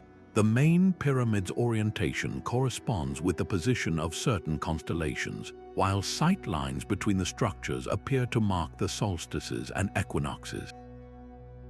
The city itself was a giant calendar, its very architecture connecting the daily lives of its inhabitants to the grand, predictable cycles of the cosmos. Adjacent to these great mounds, the planners of Caral incorporated a very different kind of space, sunken circular plazas. These amphitheater-like structures, dug deep into the earth, were masterpieces of both social and acoustic design. Their circular form was inherently egalitarian, fostering a sense of community and shared experience during gatherings, but their true innovation lies in their sound. The curved walls and sunken nature of these plazas created remarkable acoustic properties. A speaker standing in the center could be heard clearly by everyone present without needing to shout, their voice naturally amplified and carried. This was no accident. It was a deliberate application of early acoustical science designed to enhance the power of ritual, music, and oration, ensuring that every participant, whether a leader or a common laborer, could be fully immersed in the collective ceremony. Supporting this vibrant ceremonial core were well-organized residential sectors, showing a clear concern for the daily life of the citizens. Unlike the rigid class divisions seen in other ancient blueprints, the housing in Caral suggests a more fluid social structure. There are distinctions in size and location. Homes for the elite were closer to the main temples, but the overall impression is not one of extreme hierarchy. The dwellings were built with similar materials and techniques, arranged along pathways that connected them to the central public spaces. This layout implies a society where different social groups lived in relative proximity. their lives intertwined with the spiritual and civic activities at the city's heart, rather than being strictly segregated behind high walls. The existence of Caral, a city of perhaps 3,000 people in a dry valley, was made possible by another stroke of planning genius: hydraulic engineering. The city's architects designed an extensive irrigation system, channeling water from the nearby Soup River to nouriate fields of cotton, squash, beans, and guava. This was not just subsistence farming. They grew vast quantities of cotton, which was used to create the fishing nets that became the engine of their economy. These nets were traded with coastal communities for immense quantities of anchovies and sardines, creating a symbiotic trade relationship that provided the protein to sustain their large, non-farming population. The blueprint, therefore, reveals an economic plan as sophisticated as its architecture, a system that turned a desert river into a source of sustainable wealth. What is perhaps most inspiring about the Caral blueprint is the complete absence of any evidence for warfare. Archaeologists have found no fortifications, no weapons, no mutilated bodies, no depictions of conquered enemies. Instead, they have found musical instruments, flutes made of condor and pelican bones, and cornets made of llama and deer bones. The city's design, with its open plazas and collaborative spaces, points to a society that channeled its collective energy not into conflict, but into construction, ceremony, and commerce. The massive public works projects, the pyramids, the plazas, the irrigation canals required the coordinated labor of thousands, all working together towards a shared vision without any apparent coercion from a militaristic elite. This model of peaceful, cooperative urbanism established a foundational template for Andean civilization that would echo for thousands of years. The architectural forms pioneered at Caral, the sunken circular plaza, the U-shaped temple complexes, the terraced pyramids became recurring motifs in the cultures that followed, from the Chavin to the Inca. The city stands as a powerful, alternative origin story for urban life, proving that the first cities did not necessarily require kings, armies, or stark social inequality to flourish. Caral presents a breathtaking vision of what could be, a blueprint for a society that found its strength not in dominating its people or its neighbors, but in harnessing the power of community, aligning with the rhythms of nature, and building a harmonious world in the heart of the desert. Looking back across this breathtaking collection of 22 ancient plans from the Indus Valley to the Aegean, a powerful and unifying vision begins to crystallize. These civilizations, separated by vast continents and distinct cultures, were all guided by a shared understanding that a city is far more than a collection of buildings. It is a living, breathing organism that must exist in a delicate balance with the natural world, the cosmos, and the human spirit. This profound harmony with nature was not a vague ideal but a practical engineering principle. The planners of Mari and Harappa didn't just build near water. They wove intricate canal systems and drainage networks into the very fabric of their streets, treating water as a sacred resource to be managed with reverence and precision. At Machu Picchu and Akrotiri, architects embraced the challenging terrain, designing with the land rather than against it, using terraces to stabilize slopes and flexible construction methods to withstand earthquakes. This was sustainability in its truest sense, a deep-seated belief that human habitation should enhance, not exploit, the environment that supports it. The engineering prowess on display is nothing short of revolutionary, especially when we consider the limited tools at their disposal.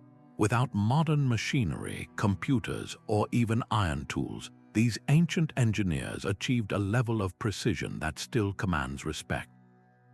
They mastered complex mathematics to align entire cities with celestial events, as seen in the solstice alignments of Stonehenge's landscape and the solar axis of Amarna. They developed advanced materials science, standardizing brick sizes in Mohenjo-Daro to an exact ratio and perfecting earthquake-resistant masonry in Knossos and Mycenae.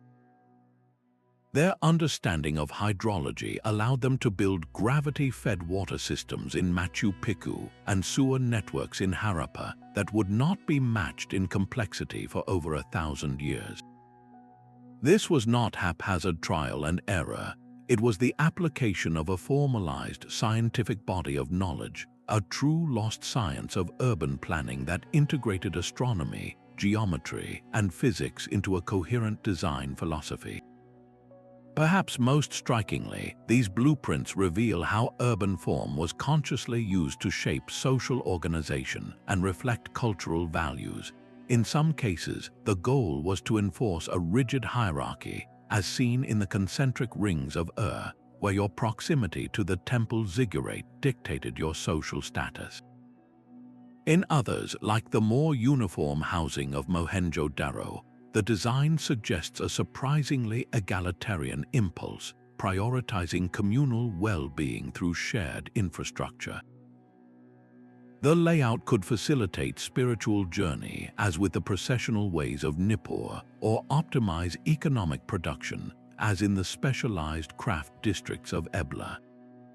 Every street width, every wall placement, and every zoning decision was a deliberate choice that reinforced a specific vision of how society should function, proving that architecture is never neutral. It is always a physical manifestation of a culture's deepest beliefs and aspirations. The sudden and catastrophic collapse of the Bronze Age world around 1200 before the Common Era represents one of history's great intellectual tragedies. As trade routes disintegrated and cities were abandoned or destroyed, this vast, interconnected repository of knowledge accumulated and refined over centuries fragmented and was largely lost. The sophisticated blueprints were buried, the techniques forgotten, and the scientific principles faded into legend. The ensuing centuries saw a dramatic simplification of urban life. The great grid systems, the advanced water management, and the cosmic alignments gave way to more organic, often more precarious settlements. Humanity had to slowly and painstakingly rediscover, millennia later, principles of public health, civil engineering, and urban design that these ancient planners had already mastered. This setback in human progress is a sobering reminder of how fragile knowledge can be, and how easily the advancements of a golden age can be erased by the tides of time and conflict. Yet, the rediscovery of these 22 blueprints offers a profound source of inspiration and a vital toolkit for our own time. As modern cities grapple with the immense challenges of climate change, population density, social inequality, and environmental degradation, these ancient models provide surprisingly relevant solutions. The passive cooling courtyards of Mari and the natural ventilation techniques of Hattusa offer low-energy answers to urban heat islands. The water conservation and recycling systems of the Indus Valley cities present models for managing scarce resources in an era of increasing droughts. The mixed-use zoning and pedestrian-friendly streets of Ugarit and Akrotiri reflect the very principles now promoted by modern urbanists to create vibrant, walkable, and community-focused neighborhoods. These are not archaic curiosities. They are time-tested strategies for creating resilient and meaningful human habitats. Ultimately, the greatest legacy of this lost science is a philosophical one.